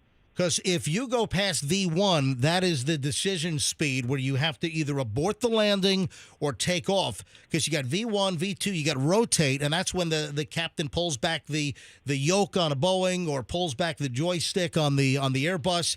And if you do not make the decision, you run out of runway and you can't stop, and you could be into the weeds. You could be onto the Veterans Expressway, or what is that? That's the Eisenhower. I mean, you could. I mean, this could have been a much worse situation, Steve. Are you a plane spotter and I don't know it? Yes, he is. I'm a plane nerd. I've said this many times that if I were not on the radio, I probably would have moved toward becoming a commercial airline pilot. You two dorks would get along you in well. The tower. Yeah, and Steve, guess what? MJ, by the way, is your new best friend. So get ready to be receiving a lot of calls from him and texts and just nerdy plane talk. Are you going out there today, Steve? Steve, you going to be back out, or you're out there now? I'm actually out there now. I just actually wrapped up. I've been filming since 5 a.m. Oh, man. All right, here's another audio bite. It's the real deal, guys. Fox 90, Tower, Hotel American 590. We're sending some airport vehicles your way. Thank you very much, American 590. I don't think the aircraft even realizes they got a fire going. I'm sure they can't see it. They just thought they blew a tire. Oh, man. They were so close to taking off. You know, I got to be honest. When I was hearing Steve initially, when I was hearing the Whoa! Whoa! Whoa! Whoa! Whoa! Blown engine! Oh! Our blown tire! You know what I was thinking of when I first heard you? I was thinking, Whoa, that's a full rainbow. All the way. Double rainbow. Oh my God. It's a double rainbow all the way. do you remember the double rainbow guy? All right, that's a stretch. Oh my God, it's full on. Double rainbow all the way across the sky. Oh my God. That's what I thought. I thought it was...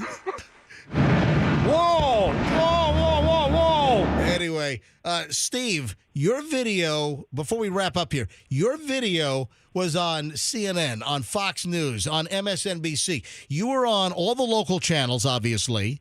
You were on NBC Nightly News with Lester Holt. You were on World News Tonight with David Muir. You were on CBS Evening News with Norah O'Donnell. Everyone had your story yesterday. Yeah, I just did an interview with Good Morning America. Oh, you were just on GMA? Yeah. Oh, wow. That's fantastic. Do you know if the runway was damaged since the tire got shredded and the metal rim was, cutting into the... Do we know if there's any damage to the runway? Great question. I don't know, but I will know because I know the operation guys. Yeah, I would like to find out. But anyway, Steve, congratulations, buddy. Great video, right place, right time. You know, it could have been a whole lot worse. Thank God it was not. But still, what a capture, my friend. Thank you, MJ. All right, and if you turn up the radio, because I'm gonna have Sherry Blankenship on now. I got to call her out in Phoenix. She's a Tampa Bay resident and her grandmother, bringing her granddaughter back to Phoenix, and she was on the flight, and she was seated in like 20-something, and she was like right above the landing gear. Yeah. So I'm going to call her right now out in Phoenix. Thank you, Steve.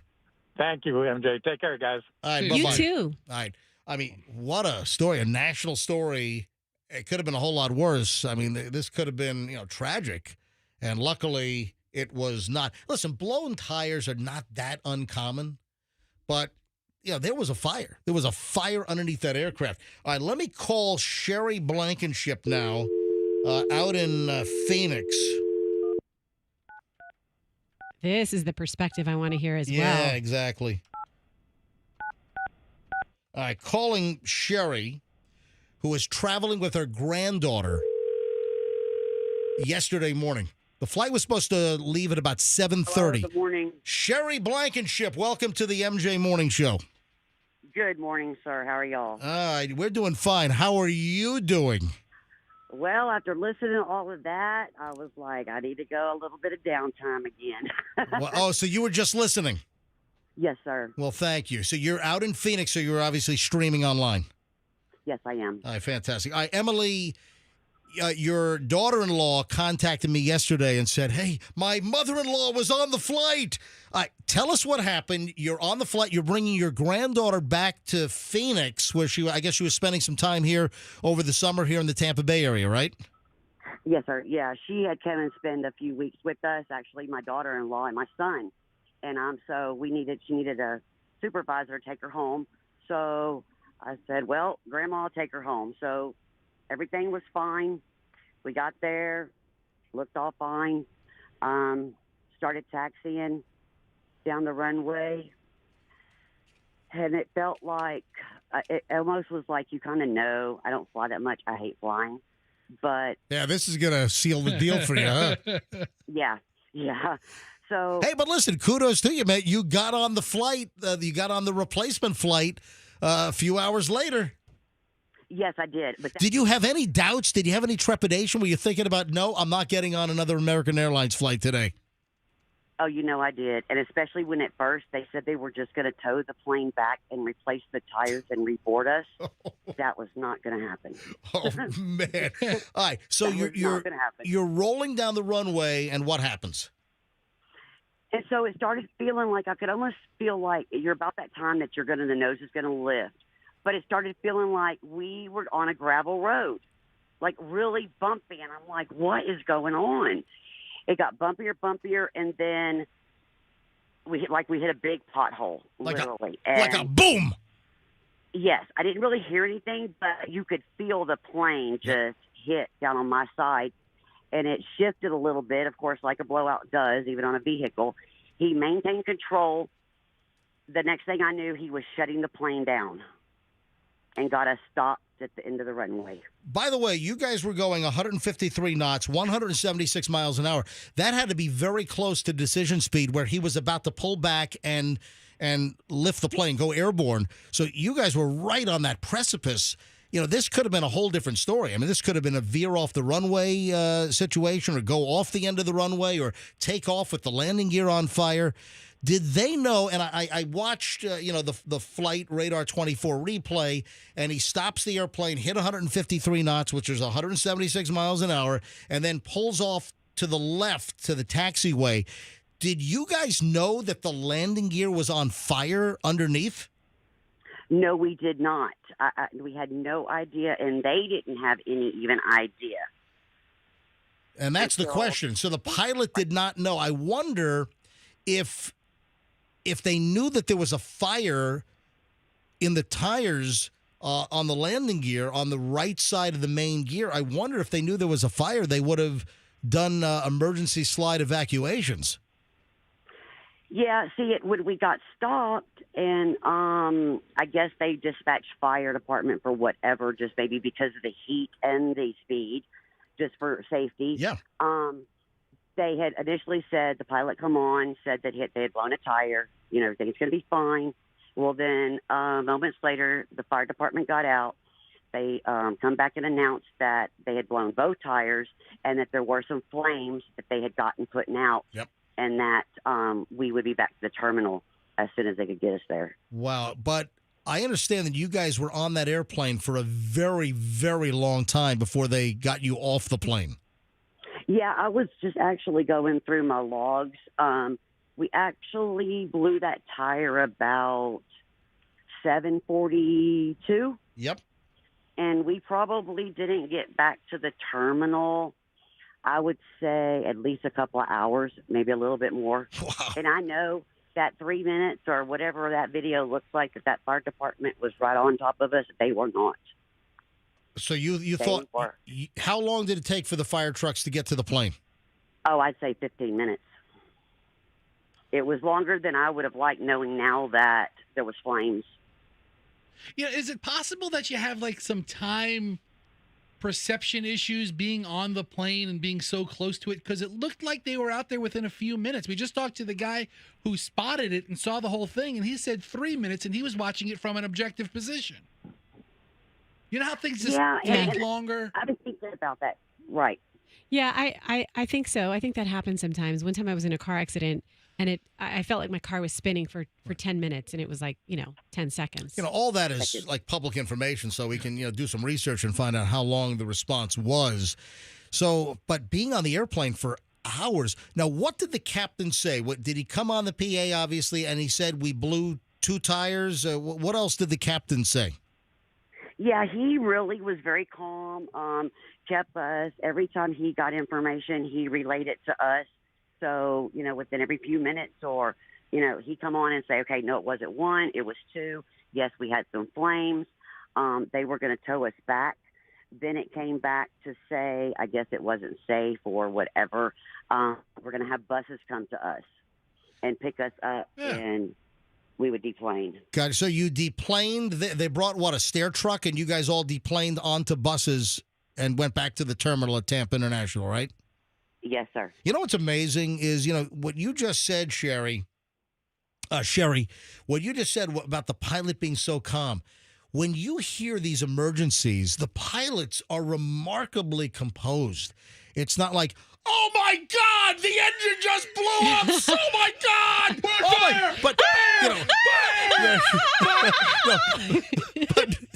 that was my job. Yeah, really. When you hear the air traffic control audio tapes,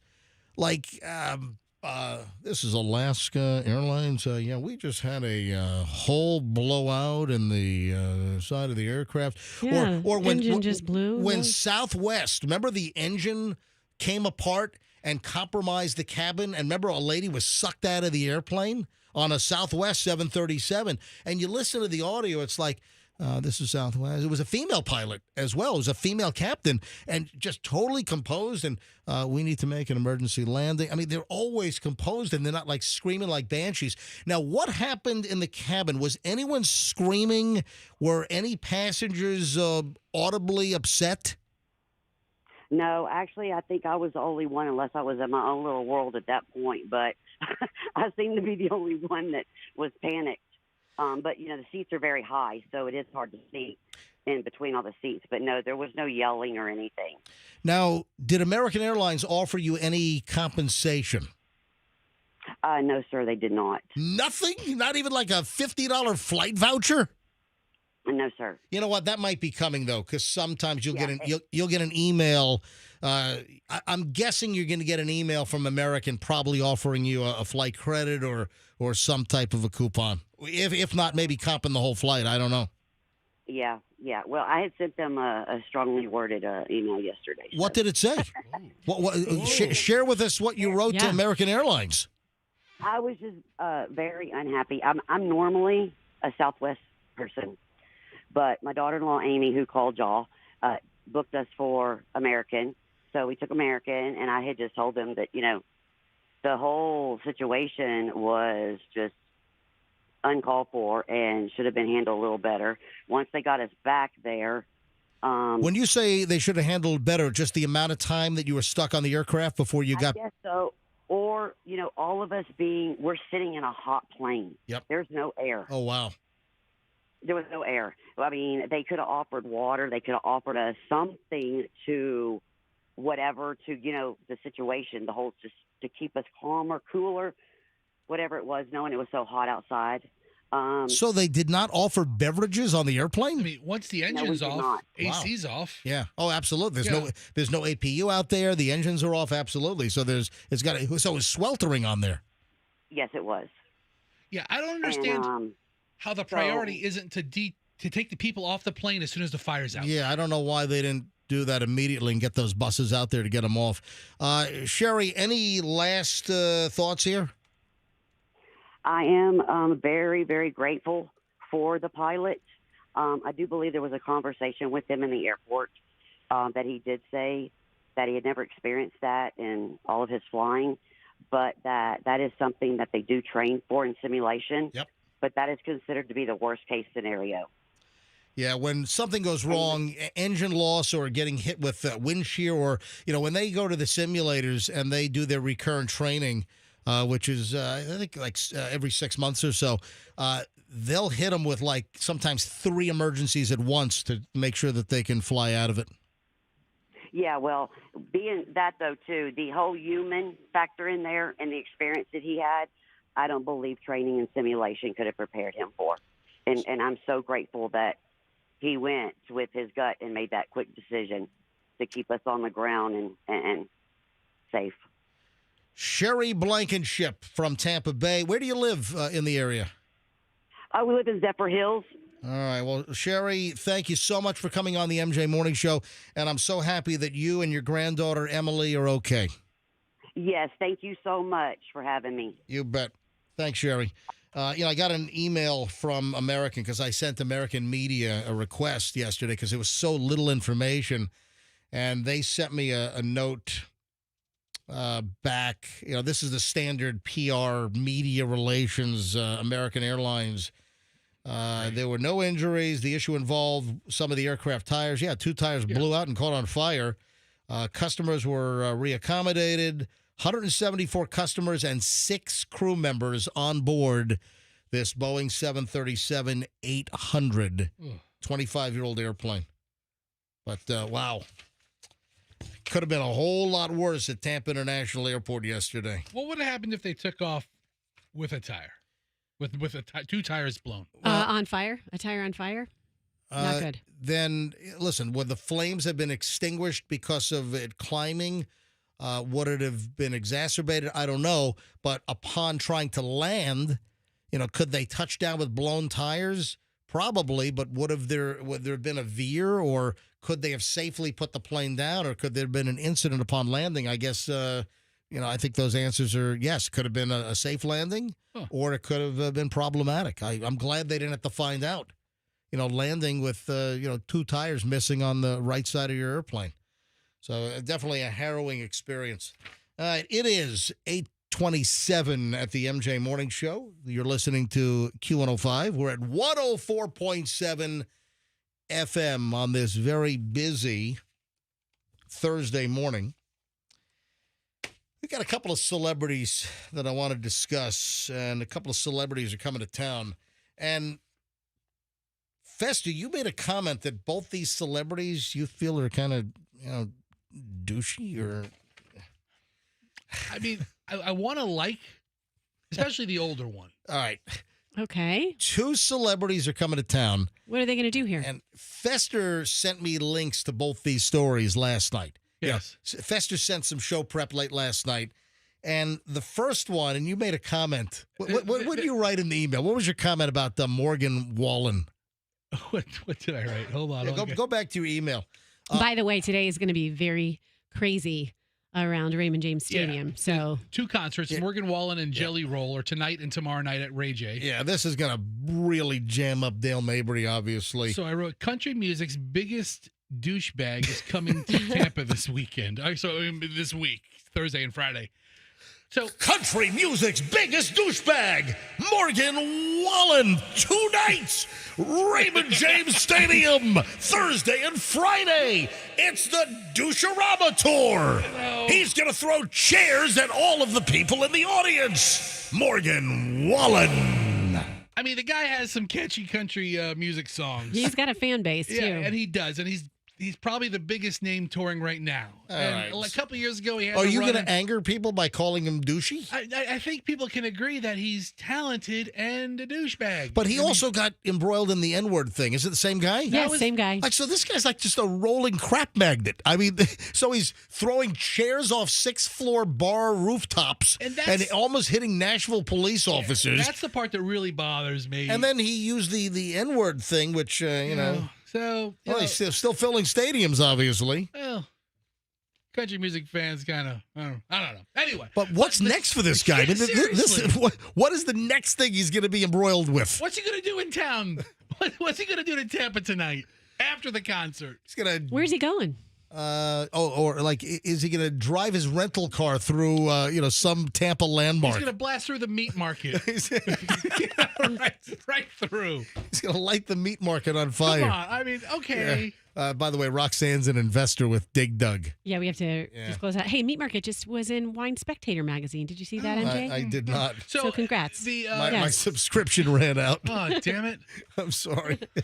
Okay, so Morgan Wallen's in town, and it's going to make a traffic mess for 2 days in, Dale Mabry area right by the stadium. I will stay away from Dale Mabry and Raymond James Stadium. I did hear from the country music station down the hall that they just released tickets that are in the under $100 a ticket. Oh, really? Price. Like 300 level stuff? 300 level, and I hear the ticket is like perpendicular to the stage. So you see like the profile of his face and the side of the speakers, but it gets you in for a more reasonable price. So under $100, you can still get Morgan Wallen tickets for what, tonight and tomorrow? Yeah, they just released them. I just heard that from the country music station. Nice. And otherwise, tickets are still $300, $400, $500, $800 each for floor seats. So if you want to see the Morgan Wallen Douche Magnet Tour, tickets are still available. So, all right, and then the other, sorry, I'm not a country music fan. I will say, right now, my daughter's favorite song is the Morgan Wallen Post Malone song. How does that go? I kissed my sister. No, it's a country music joke. Yeah, like I had some help. The only country song that I kind of liked in the last 35 years. Yeah. Was yeah, we fancy like Applebee's on a date night. That's a Bourbon Street stay with the Oreo shake. We got into that. I had some help is the one you're thinking of. Yeah, I had some help. Gotcha. All right, and then the other celebrity, and when you mentioned this, I thought the exact same thing. When I saw this celebrity was coming to town, I like this guy. I've always liked this guy. Yeah. I've always liked his roles. I always loved his characters.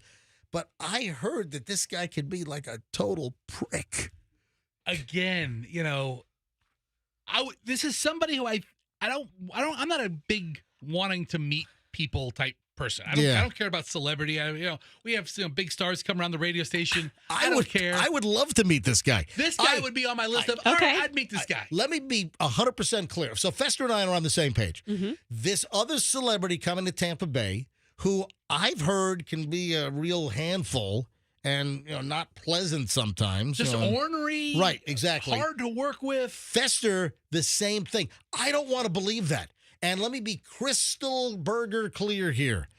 I've had no encounter or experience, so I can't confirm nor deny. Never met him. But I would love to meet this guy.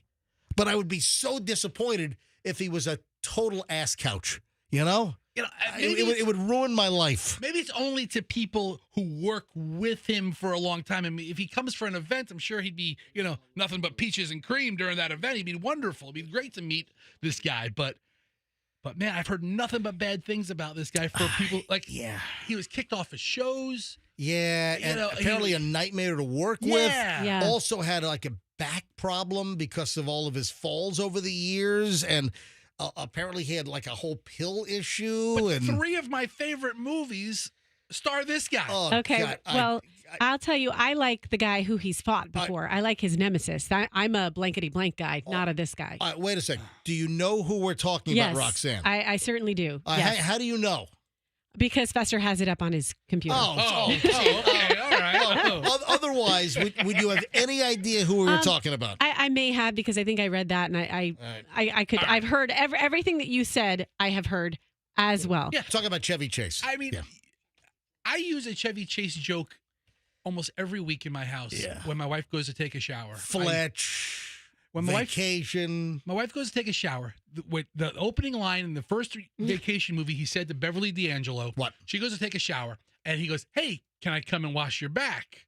And Beverly says, "No," and she goes, "Can I wash your front?" And I say that to my wife every time she takes a shower. Just I get an eye roll. So, but Christmas Vacation, the original Vacation, Vegas Vacation, Caddyshack, one of my favorites. Fletch. Yes. I mean, so many great hysterical movies, and Chevy Chase has been confirmed that he's coming to town for a special Christmas Vacation screening later this year. Oh, that's cool. Christmas Vacation, Vegas Vacation. I loved them all. Yeah, they're all classics. He's coming to the Straz Center. See, I'm a Bill Murray girl, not a Chevy Chase girl. Do they still have a feud? Bill Murray also has kind of a reputation of being kind of a difficult dude. But he's well, I mean, I have a friend who's really, really close to him, and so I've met him a couple of times. I'm sorry, weird. He's very strange. That is yes, he's quirky as all get out. Quirky. He doesn't. I don't think he has a cell phone. The word is quirky. But when you think of Bill Murray, I always see him on a golf course having fun, cutting up, playing at Cubs games. He loves fans, loves talking. If he so he came does. in here, All right. yes. So I misinterpreted. Oh yeah, that's okay. He's quirky and weird. Yes, for sure. And that's right. I did hear that he doesn't have a cell phone. Yes, he does not have a cell phone. Nope. And he just will come right up and talk to everybody and want to be best friends with you. That's another guy I'd love to meet is Bill Murray. He's fantastic. Yeah. All right. So Chevy Chase is going to do a special screening of National Lampoon's Christmas Vacation. And that's going to happen on December 1st at the Straz Center, downtown Tampa, for Performing Arts. They're going to show the movie, and then there's going to be a Q&A. Q&A afterwards. Yeah, Chevy's going to be sitting on a couch, and there's going to be, I wonder who I ought to volunteer to be the host. I can be the host and the interviewer. Oh, I thought. Hey, Straz Center, do you have the person to do the interview? Sit on stage with Chevy Chase? Oh, I'll bring some back pills. I'll bring some oxys with me. All right, you just lost the job. I just lost. From being a contender for the job. Yeah, you're right there. Pissed the job away so fast. I just lost. No, if I got the job, I'd be very respectful because I'm a huge Chevy Chase fan. Come on, he's a comedian. How can he not laugh at that? Come on, let's have a joke. How can he not laugh at some of my little pill jokes? Come on. I remember I think his limo driver got arrested for picking up illegal pills. Seriously. If you look up Chevy Chase's limo driver arrested, I think Chevy sent his limo driver on a pill run. Okay. And his limo driver was busted. All right, damn it. But the deal is that Chevy did so many of those falls. That was his whole act. Saturday Night Live and the slip and the fall and the live from New York.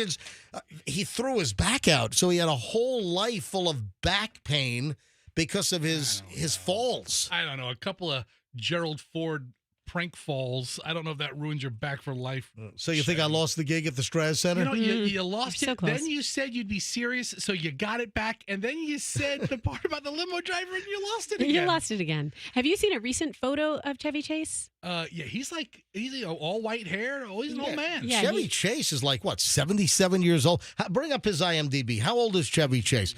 So he's going to do this Q&A. They're going to screen Christmas Vacation and take questions from the audience. He's going to do an interview and talk about, the making of the movie, behind-the-scenes crap. Tickets are going to start at $40. Oh, he's Chubby Chase now, if this is a recent Chubby picture. Chase. Do you think they'll want me to be the moderator with you, MJ? You just lost a job. You were lost next it. person up. He's 80 years old. Yeah. He'll be 81 when he's here in December. Oh, that is insane. I mean, you don't want to believe that some of these folks that you grew up watching, you don't want to believe They know that too. That's why they get so much plastic surgery. that he's 80 years old. Wow. And he's going to be 81 when? In October, so he'll be 81 by the time Christmas rolls around. Wow. What's the refund policy? Look at this. To see an 81-year-old. On his Instagram right now, which I'm sure he monitors and maintains. At Chevy Chase, yeah. Yeah. So he's Chevy Chase on Instagram, and he's got a little ad on there right now, a live conversation with Chevy Chase following a 35th anniversary screening of National Lampoon's Christmas Vacation. November 22nd, he's going to be in Reading, Pennsylvania. November 24th, Louisville, Kentucky. December 1st, right here in Tampa. December 2nd, up in Jacksonville. December 5th, in New Brunswick, New Jersey. What is he going to be at the Ramada Inn off of the Turnpike? Where's he going to be? Sounds like it. Then December 11th, Denver, Colorado. And then December 27th, up in Albany. What a weird collection of cities. Yeah, interesting. New Brunswick, New Jersey. Reading, Louisville, Tampa, Jackson. Yeah. Okay, all right. Look at that. Is this just a cash grab? I mean, listen, he's got a lot of pills he has to pay for. All right? I mean, come on. What are you doing, Chad? His Medicare Part D is not taking care of everything, I guess. Okay. So no, yeah, I want to meet this Is guy. that the prescription, the Medicare Part D? I Is that don't prescription? Whatever. You're closer to it than I am. I don't know. No. Oh, don't say that. You are. I mean, No, you're just naturally old. God. Yeah, well, no, I am. That is true. Yeah, but anyway, I'm interested to go. I mean, I would love to see the movie. I'm not going to see it with him. You see it in the Straz Center. Yeah. He's going to be the size of a Tootsie Roll. But he's going to be on stage, Q&A, answering questions. Let's talk about this meat thief. We got a meat pirate. This guy's not just meat gazing. Roxanne, you ever hear the term meat gazer? Yeah. That's for. I mean, a man or a woman could be a meat gazer, right? Yeah, but it's not just women. But a meat gazer has a very specific Yeah, connotation. you looking at someone's crotch. Right. I always thought it was guys that looked at other guys' crotches. Oh no, they're women. Are a meat gazer. Yeah, I've never called a woman a meat gazer. Yeah. I've never known a woman to be a meat gazer. That's an insult. Unless, to a guy. are you saying that you're a meat gazer? I did not say that. No, You're a meat No, gazer? I've told you what I am. I am a look in one of your eyes when I talk to you. I also do sometimes stare at people's lips, which they say is a sign of sexual aggression. But lips are fascinating to me. So you're not a meat gazer. No.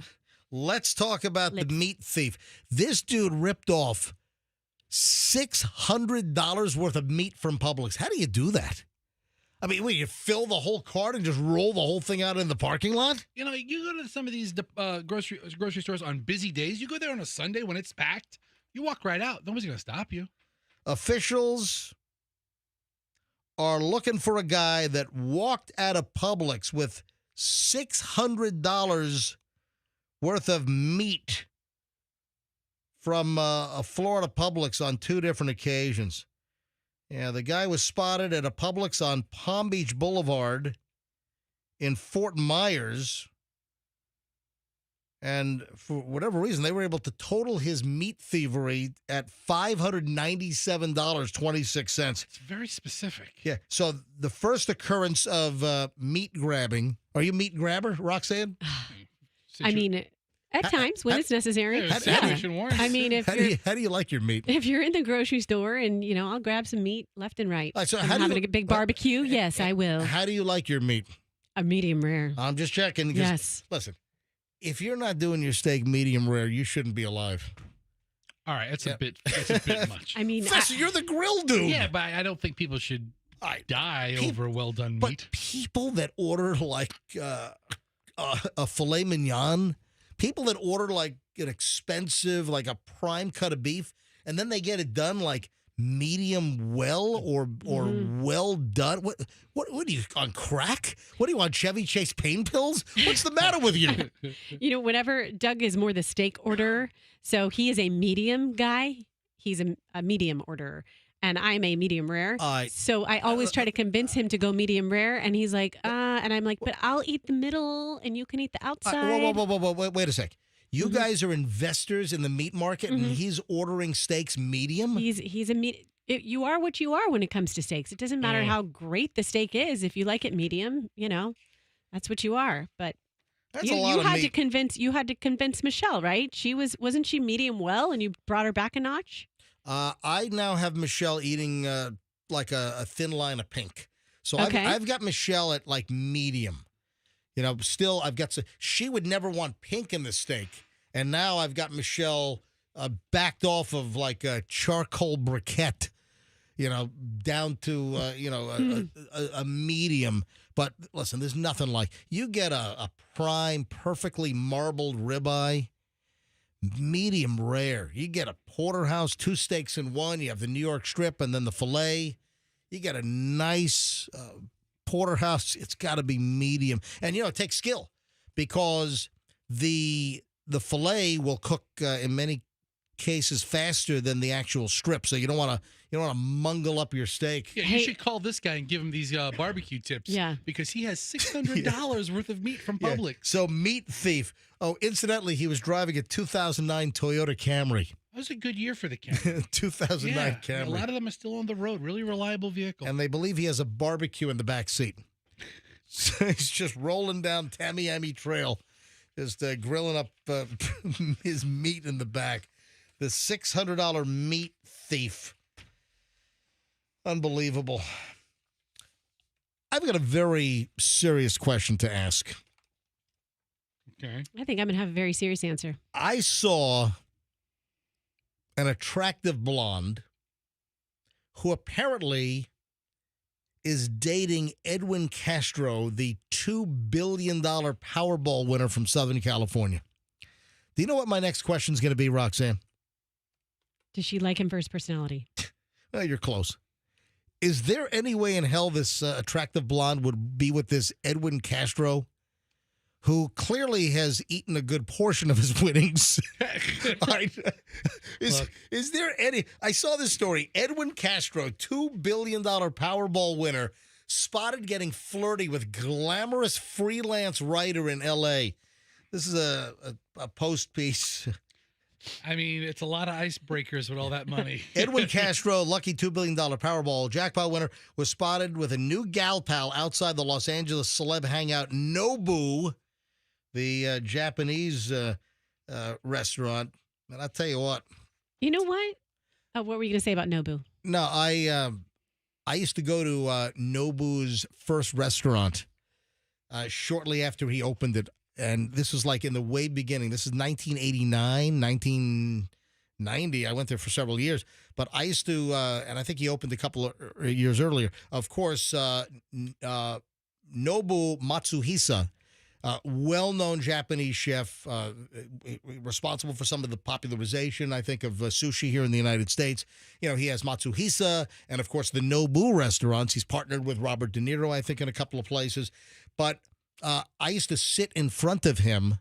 This is a crazy story. On La Cienega, right down from the Beverly Center in Hollywood. And I used to go to his restaurant. And he's the nicest guy. This is very early before his celebrity. And I used to go grab some lunch, grab some dinner there. I was there like dozens of times. And he'd be the sushi chef back then. This is in the beginnings of his career. And I saw him years later because they opened up a Matsuhisa, because his name is Nobu Matsuhisa. They opened up a restaurant in Vail. And he was there for the grand opening.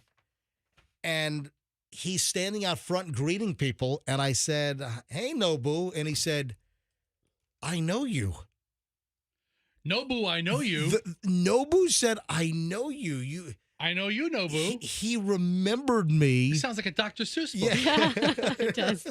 I know Nobu, too. He remembered me from like 1989. I mean, I went there a lot. And Nobu know you. I said, "Yeah, but I'm a Nobu." This is about 10 years ago, 12. Whenever they opened up Vail, Nobu, or Matsuhisa, and the guy remembered me. I'm like, "Oh my God, that's amazing." Yeah, nice guy.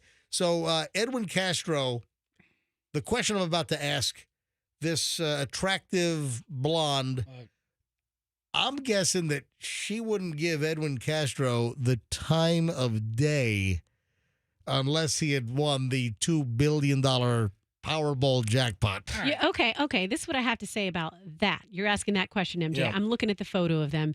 Fester, you see this photo? Look at the smile on this guy's face. Yeah. First of all, I'm very happy to hear a lotto story gone good, because Well, don't we usually hear about everybody blowing their money and their guess life what? becomes miserable? Yeah, He looks happy as can be. There's plenty of time for that to happen. You had a lot of big lottery winners that were doing fine for a couple of years, then they blew through the money, or they get murdered like Shakespeare out in Polk County. Well, I'm hoping Edwin just keeps living his best life with this little cat that swallowed the canary smile on his face, with his hot blonde. And you know what? He's got so much. Look at that face. Confidence. Women like confidence. Let me tell so you. So maybe he was confident before. Okay, women like $1 billion too. Yeah, well, you don't have to tell me that. But the MJ, here's the answer to your question. Edwin doesn't care. Yeah. He doesn't care. Look, you're worth $1 billion or whatever he ended up with after taxes and the annuitized rejection of the cash option. The guy's got hundreds and hundreds and hundreds of millions of dollars from that win. And I'm just going to go out on a limb saying that this hot blonde would not be giving this guy the time of day. I don't think she would pee on him if he were on fire. You know what? If he didn't have the money that he has. Why are you out in his kinks? Listen. I know. I thought that's what I was like, oh, okay. He doesn't care. He doesn't care. And she doesn't care either. Yeah. You know what they have in common now? He probably likes to buy handbags for her. You know what? That's what they have in common. Listen, I had a friend who dated a guy who was pretty wealthy, and she said, I don't know that I would like him if he wasn't who he was. And I was like, you know what? Just enjoy your time in the sun while you can. Have fun.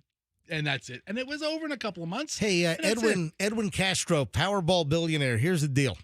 If you still have this hot blonde around, and when her birthday is coming up, get a hold of the cake girl, charter a private jet, and have the cake girl fly a birthday cake out to the West Coast. Yeah, then IDC can jam the cake full of diamonds. Yeah, exactly. And then zero res. Clean the carpet Clean after the you eat the carpets, cake. exactly. Because he's such a slob, he'd probably get cake all over the carpet. All right, let me talk about the cake girl. All right. Now, all kidding aside, the cake girl will make your...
MJ, Fester, Roxanne, Andrew, our producer, with a little bit of an issue. We'll get to that in a moment.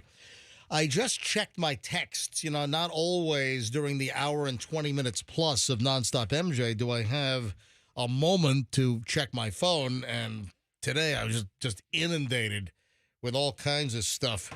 Oh, remind me, tomorrow's show, I got to talk about my 40th high school reunion coming up in October. Are you going to call your friends, all your buddies that you have the little text chain with, where they all talk about smoking marijuana except you? They're all going. Yep. Everyone's going. Are they going to be high while they're there? And you know, one of the guys out of my class, he reached out to me, and I'm already aware. I already booked my ticket. I'm flying Breeze again. Remember, it's kind of funny. You know, the landing gear had an issue at Tampa International with American 590 yesterday. And, you know, we had the guy that shot the video on about an hour ago. We had a woman named Sherry that was on the flight from Zephyr Hills. She was headed to Phoenix with her granddaughter. And I, coincidentally, the first time I flew Breeze coming back from Norfolk International Airport, landing here at Tampa, the landing gear broke while we landed. Now, the plane didn't collapse and start scraping, you know, and sparks flying on the nose. No, the landing gear broke and we couldn't like move and turn. Once we had landed, it was all herky-jerky and they had to tow us in. But listen, I'll fly. I had a good time with Breeze. I thought Breeze was good, so I'm going to fly Breeze again coming up. But I've got a couple of interesting 40th MJ high school reunion stories to tell regarding the upcoming reunion. So, and one of the guys that I heard from yesterday, and I was already aware of it because, you know, Doug and Mike and my other buddies, Doug's in Richmond, Virginia, and then Mike's out in Phoenix. You know, we're all going to, you know, hook up, obviously, and attend this thing. But one of the other organizers, a really cool dude. There's a really cool dude named Tom. Oh, he sounds cool. And Tom, I was friendly with Tom. Tom was great. Yeah. And he tracked me down yesterday. Tom tracked you down? Tom tracked me down, not knowing I was already aware. And Tom shot me a DM. Tom climbed into my DMs. Because that's what Tom does, because he's super cool. So listen to this. Tom was always, he was a cool dude in high school. Tom went on to go to the U.S. Military Academy at West Point. So he's a West Point grad. He became an Apache attack helicopter pilot. Oh, he's cool. And did multiple tours in the Gulf War in '91 in Iraq. I'm sorry for describing Tom as cool because he sounds like a complete badass. Yes. Tom's a badass. You were mocking? No, I was mocking MJ. No. Tom was always a cool guy in high school. Anyway, he tracks me down, and he's sharing with everyone he tracks down a spreadsheet, like one of those Google spreadsheets, and everyone's putting in their information. Like he has the whole class. Like my class is like 343 seniors graduated, and he's got a whole spreadsheet. But there's something about the spreadsheet that I need to discuss tomorrow. So this will be on tomorrow's show. Tom's spreadsheet. And it's very, very interesting. A couple of texts that I received, and one of the texts Tom was texting me as well. Chloe texted me and said that she was in a death trap Uber ride today. Oh, no. Yeah, because it just doesn't make sense. You know, Chloe's going to be around for a year, a little over a year. Why would I'm not going to lease a car or buy a car for a year, because then she's going to head off to law school. And she's probably going to shoot to go to law school up north. And she might not need a car.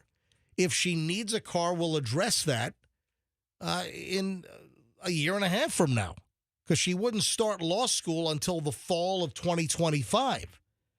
So, a little over a year from now. So I did the math. And Chloe got a full-time job. You know, Chloe is, she was interning at the state attorney's office downtown Tampa. And now she's got a full-time job. And she's like, Dad, I need to get a car. I'm like, nah, let's see how things go. So you have her Ubering in every day. I've got her Ubering to and from work. And you do the math on it. It's like $20 going, $20 coming. And you add that up, and it's about $800 a month. I can't get into a car and a 23-year-old with car insurance. Insurance and gas. Everything. It's cheaper for me to have her Uber. And that's what I'm doing right now. Let's see how many more death Uber stories she has to tell you before Daddy has a change of heart. Well, that's what I'm wondering. did she kind of strategically place the death ride in an Uber this morning to kind of, provoke just a little bit? Yeah, here's a text to me this morning. Fearing for my life in this Uber. He's totally reckless. He went to go drive on a West Shore, and he would sit in the middle of the southbound lane and didn't know that there was a median that he could sit in, so he's just sitting in traffic as cars are flying by? Huh, interesting. Yeah, I think it might be a, Daddy, I want to go shopping for cars this weekend play. And then the other text that I got was from Michelle. And hang on a minute. Oh my God, Todd! Did you hear about Chloe's Uber ride? Michelle doesn't sound like that. When she complains, she does. No, she doesn't. A little bit. She sounds nothing like No, that. that's actually You're doing dead like on. a New York grandmother accent deal. I'm telling you, when she complain mode, Michelle does sound. My a lot wife like was born in Virginia Beach, Virginia. Complain mode, Michelle. Yeah, whatever. She doesn't do the voice again. She doesn't sound like this. Do the voice. You were kind of doing MJ's mom's voice. I will. MJ's mom's voice is a little deeper, a little Todd. Oh, you're Todd, right. why It don't is you an call- octave. It is Why an don't you octave call deeper. me and your father more often? Get out of here. Hey, Michelle. Yes. You listening to the show? Yeah. What did I text you? That you and Chloe are definitely going. Oh, yeah. Definitely going. Really? Yeah, oh, they're going. Yeah. Hey, I offered to be the moderator and the host for Chevy. Come on, Michelle, sing along. Holiday Road. Holiday Road. Holiday Road. So this isn't the movie they're showing. It's going to be the Christmas Vacation Yeah, movie. but it's still vacation. Oh, it's all good. Yeah. So Michelle sent me a text that Chloe and I are definitely going to go see Chevy Chase. Yep. Yep. You know she's going to want to go. Yeah. So if you missed it, last You know segment. she's going to want to go. I'm going to do Fester doing me. You know, I want to go. Mm-hmm. All right. What day is December 1st? Yeah. Does that even work on your schedule? Do the calendar. December 1st. What is it? I don't know. I don't know how to pull up a calendar. Dun, dun, dun, dun, dun, dun. Well, this is pull up the calendar music. December 1st is a Sunday. All right. Ooh. Sunday December night. 1st. It's a work night. All right, so you better hurry. That's going to sell out. You know, a night with Chevy Chase. You watch National Lampoon's Christmas Vacation, and then a Q&A with Chevy Chase at the Straz Center. Okay, that's not going to sell out like in the first day or two. It will. It will. We're getting word right now. It's sold out. Oh, sorry. It's done. No, I'm kidding. I'm kidding. Too late. I don't even know when tickets go on sale. Is it raining right now? Is it raining? Uh-huh. I mean, we're about 8 miles apart. I mean, Oh, my gosh. It's very overcast right now. Let me check the. Yeah, it's raining. I'm looking at the. All right. Yeah. All right. All right. What? I got to go. Why? Well, now my walk is ruined. Oh, son of a. That's right. Oh, yeah. And what's going to happen tonight? Oh. Yeah, you Oh, better. it clears up. Yeah. But it could be muddy. Oh, jeez. All right. Day's ruined. Oh, that's right. Tonight you're going to see the Doobie Brothers. Yeah. Oh, my God. You should stop by Froggy's house first. Yeah. And do what? Why, is he going too? No, but you can pick up a bag of weed. Oh, stop it. You're going to go see I'm the not Doobie doing Brothers. that. Yeah, it's a school night for me, obviously, because I got to work tomorrow, so I'm not going to the Doobie Brothers. But Michelle, I wonder if they're going to do this. I like this song. This wasn't a major hit. This is one of their later songs. But I love this. I love Music is the Doctor. This is a great song. Yes, I wonder if they're going to do that. Michelle and a friend are going to see the Doobie Brothers tonight at the amphitheater. That's awesome. Yeah. Yeah, another one of my favorite Doobie Brothers songs is... That sounds just like the last hold one. on. Hold on. Hang on. That's the same one. Yeah, Yeah, I think it was. no, I don't want that one. I want this one. This is my... Yeah, there we go. Yeah, you know when the sun goes down on a sleepy little town down around San Antonio. Not talking about San Antonio off of State Road 52 either, no. Chloe, or Michelle, are you a China Grove fan? Not really. You see, I love this song. You're late. What now? You're late. I'm late what? What do you mean? The Doobie Brothers. What?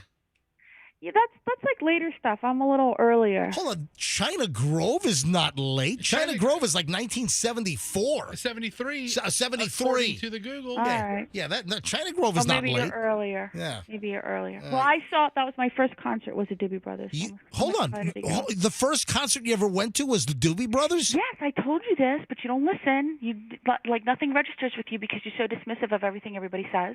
Thank you, Fester, for my favorite new, jab at Ham in the House. Yes.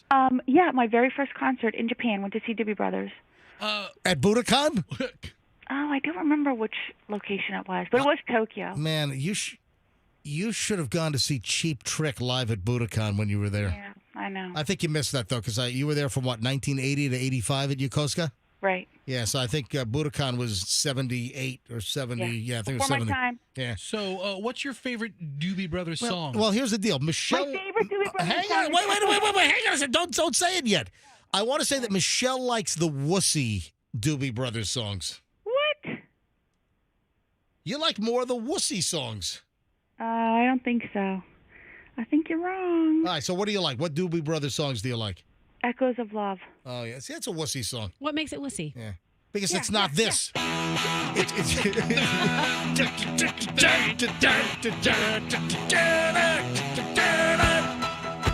Man, I used to have the original Sony blue aluminum Walkman with the orange talk button. And I used to listen to that. The stereo was the coolest damn thing when that old original Walkman. Man, you know how much those? I wish I had that. I wish I saved that. Those are worth a fortune Why? now. Why? What do you mean why? Because cassettes are coming back. Are they? Yeah. Are they? They are. Really? You're hunting them down and buying them, and you're going to listen Right. to them on some old Walkman All that right, probably just- doesn't work anymore? All right. Michelle, I'll see you in a bit. I'll see you. Yeah, you better get going because you're not going to be walking to the gym today because of the. no. All right.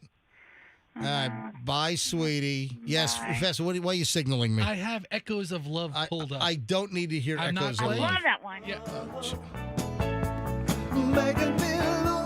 Yeah, see, this is wussy Doobie Brothers.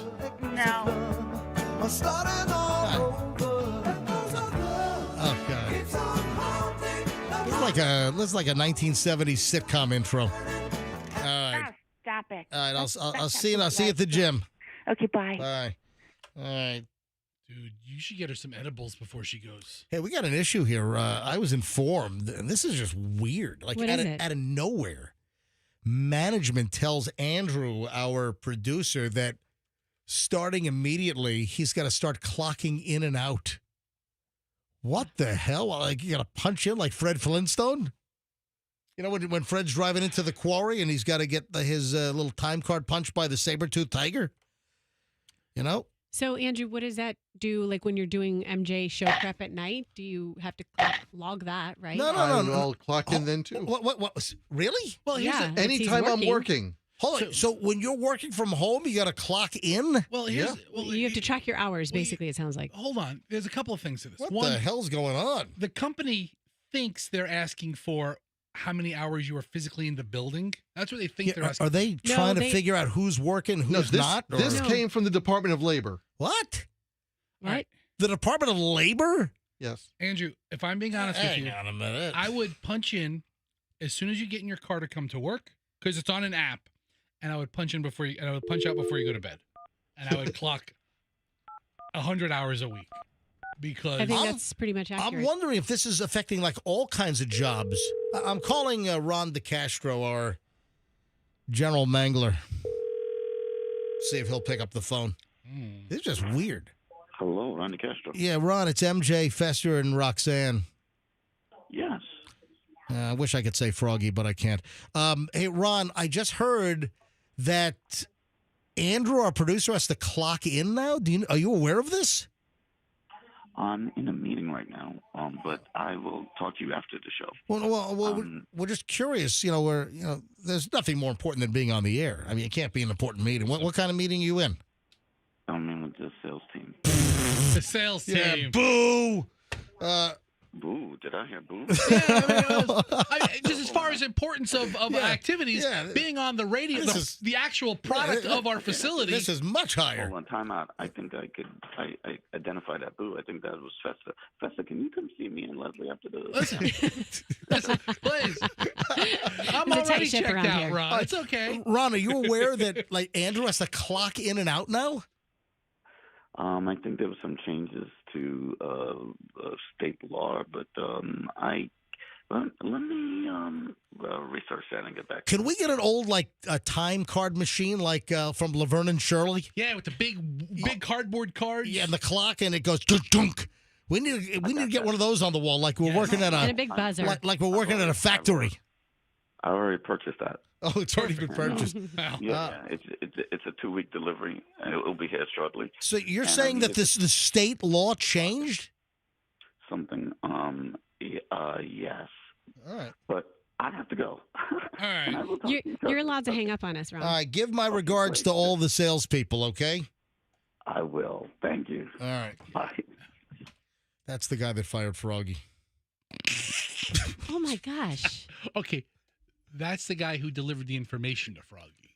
We don't know the whole story. You know what the great thing we about don't being... know the whole You know story. what? I think Ron liked Froggy, to be perfectly honest. You know what the great thing about this portion of my life It's not about like... is I don't give a flying I don't F. care. You know, I just... Let's rename the show. I'm having Who fun. cares? I'm here to have some fun with my friends, and I'm going to burn the candle at both ends, and when it's over, it's over. You know, that's it. We could be gone tomorrow. You know?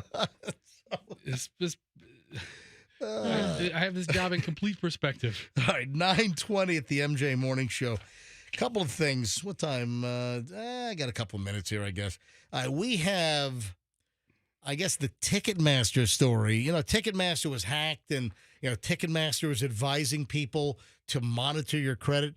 Is Ticketmaster not offering up free credit monitoring for the 500 million people that were, what was the size of that? It was some enormous amount of people that were hacked.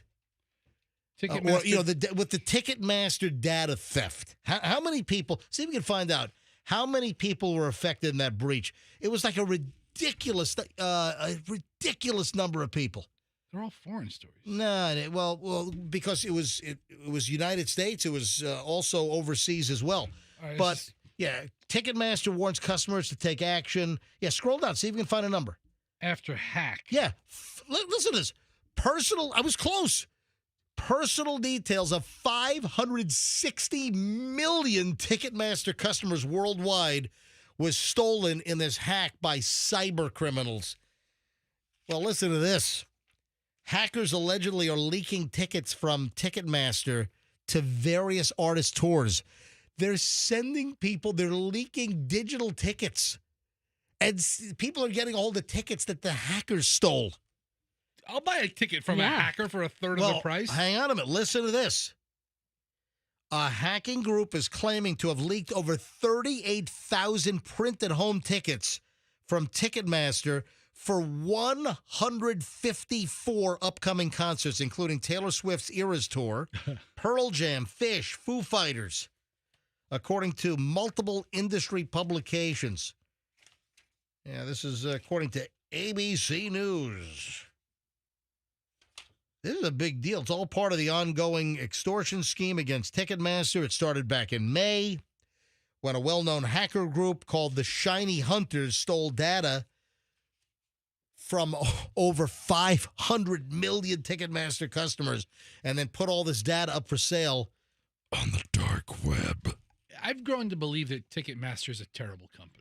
I agree. Yeah. They've got some bad press right now. The cyber attack was confirmed by Ticketmaster's parent, Live Nation, in a federal filing with the U.S. Securities and Exchange Commission, which stated it identified unauthorized activity within a third-party cloud database environment containing all the company data. Hey, way to have solid cyber security there, Ticketmaster. Good job.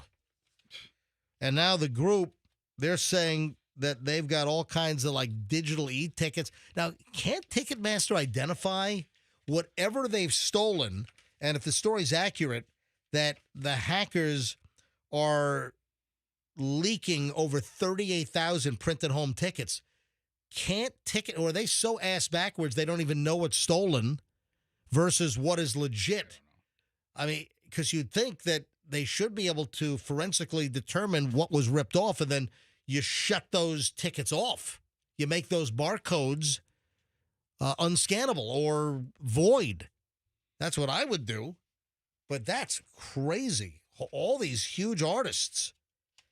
Yeah, Billy Joel. The group is claiming that data can be used for tickets for Cirque du Soleil, Billy Joel, Carrie Underwood, Dave Matthews, Pink, Taylor Swift.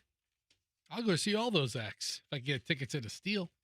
I mean, I'm sure that's just scratching the surface. I said, what, Foo Fighters, Fish, Pearl Jam, etc. So that's the latest twist now to the Ticketmaster hack. What a ruse. I'm a Ticketmaster customer. I mean, not very often, but I've gone to a concert in the last 20 years. Yeah, I'm totally in the database, so it sounds like my information's been leaked. You got 500 million people? It's a lot of freaking people. All right, 9:24 at the MJ Morning Show. Got the final chunk of the MJ Morning Show next, so I would implore you, don't move. Don't do anything rash. Just stay calm and stay right where you are, because I got a lot of stuff to do with the team next here on the MJ Morning Show on Q105. It's going to...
Hello.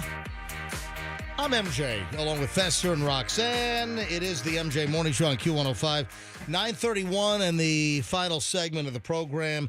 Couple of things. Let me lighten around a couple of celebrity or entertainment type stories here. I read last night that Shrek 5 is coming out, and I don't care. I haven't even seen Shrek 1. For whatever reason, the whole Shrek franchise, it's just repulsive to me. It's What the Shrek? Why do you have to talk like that about Shrek? Hey, it's just, I don't mean I'm repulsed by Shrek. It's just the genre. The movie is, you know what? Let me use better terminology. Please. It's repelled me. Just the content, I've just never had any desire to consume anything Shrek. You're not the person they're making it for. What? You're not the guy. You mean the earth doesn't revolve around me? Maybe portions of South Tampa does, but not the whole earth. Yeah. Not the whole. Yeah. I mean, MG, they don't care if you're not going to see it.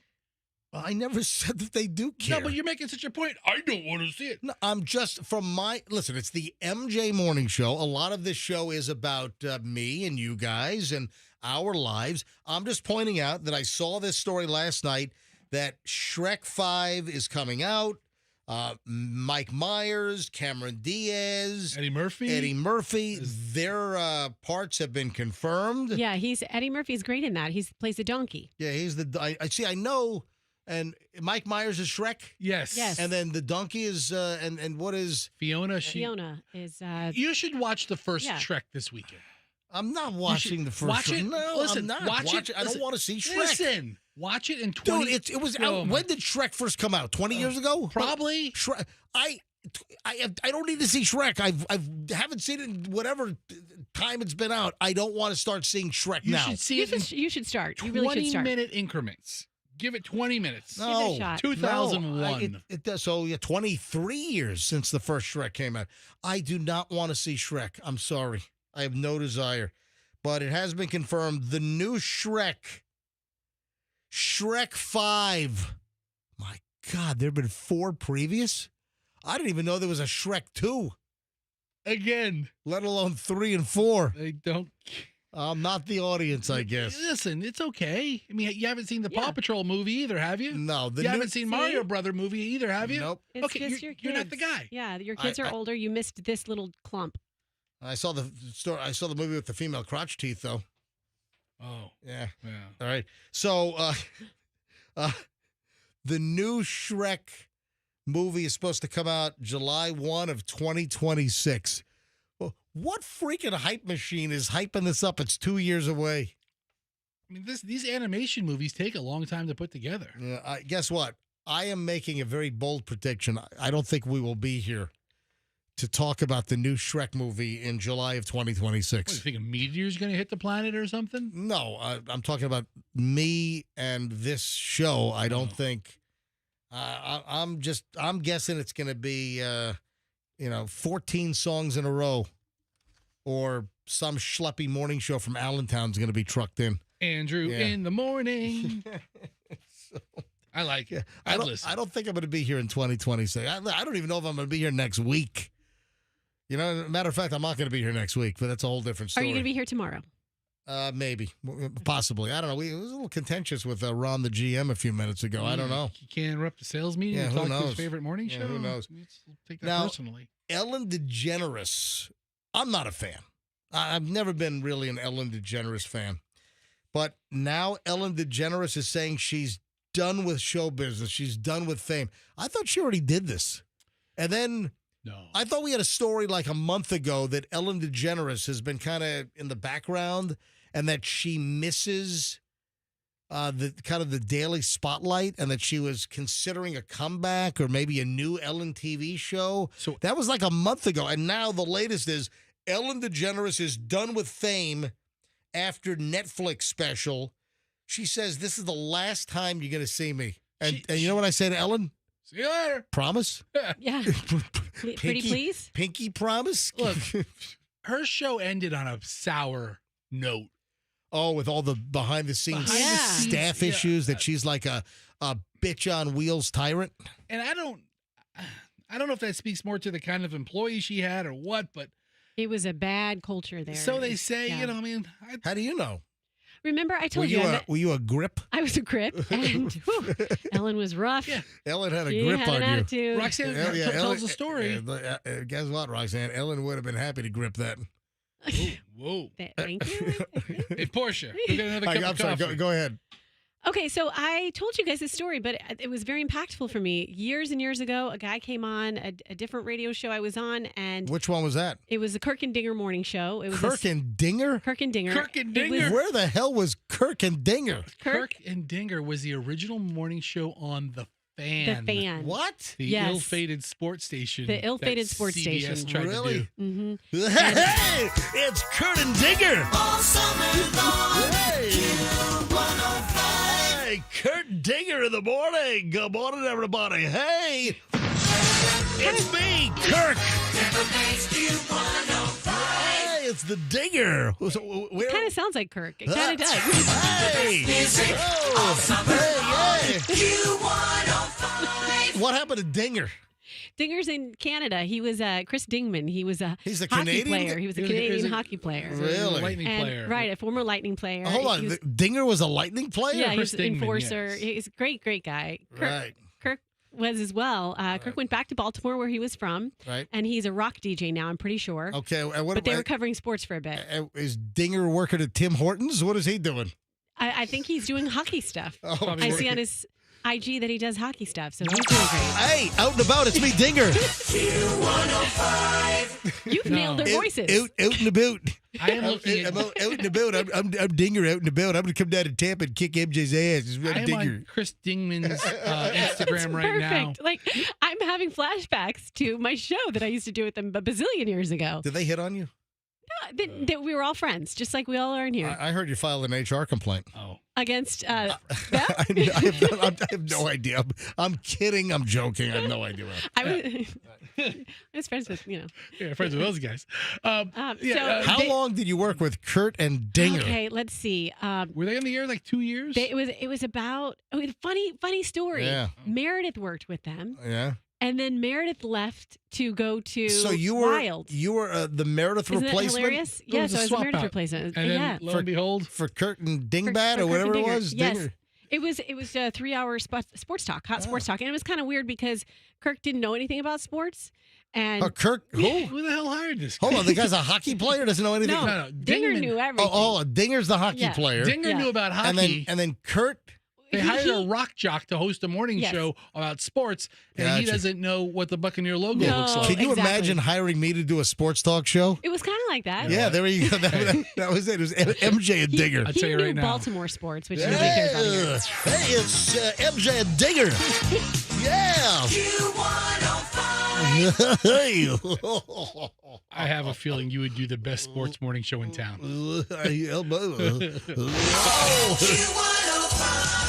I'm feeling it. Okay, so on the Kirk and Dinger show, we got a little sidetrack. Digger. All right, go ahead. All right, we're going to call it the Kurt and Dingling show. What do y'all think? What do y'all think, huh? Okay, so we interviewed this guy who was a producer for Ellen. And the first thing, his opening line, when someone really doesn't like someone, they like to set themselves apart. I've noticed. I've met a couple people over the years who've done this. Right. And it's like, hey, Fester, nice to meet you. By the way, I hate Andrew. I mean, of course I don't hate you, Andrew, but it's like What'd they you know, say? That's what the guy said. He's like, nice to meet you. I'm so-and-so. I don't even remember his name, but he's like, I hate Ellen.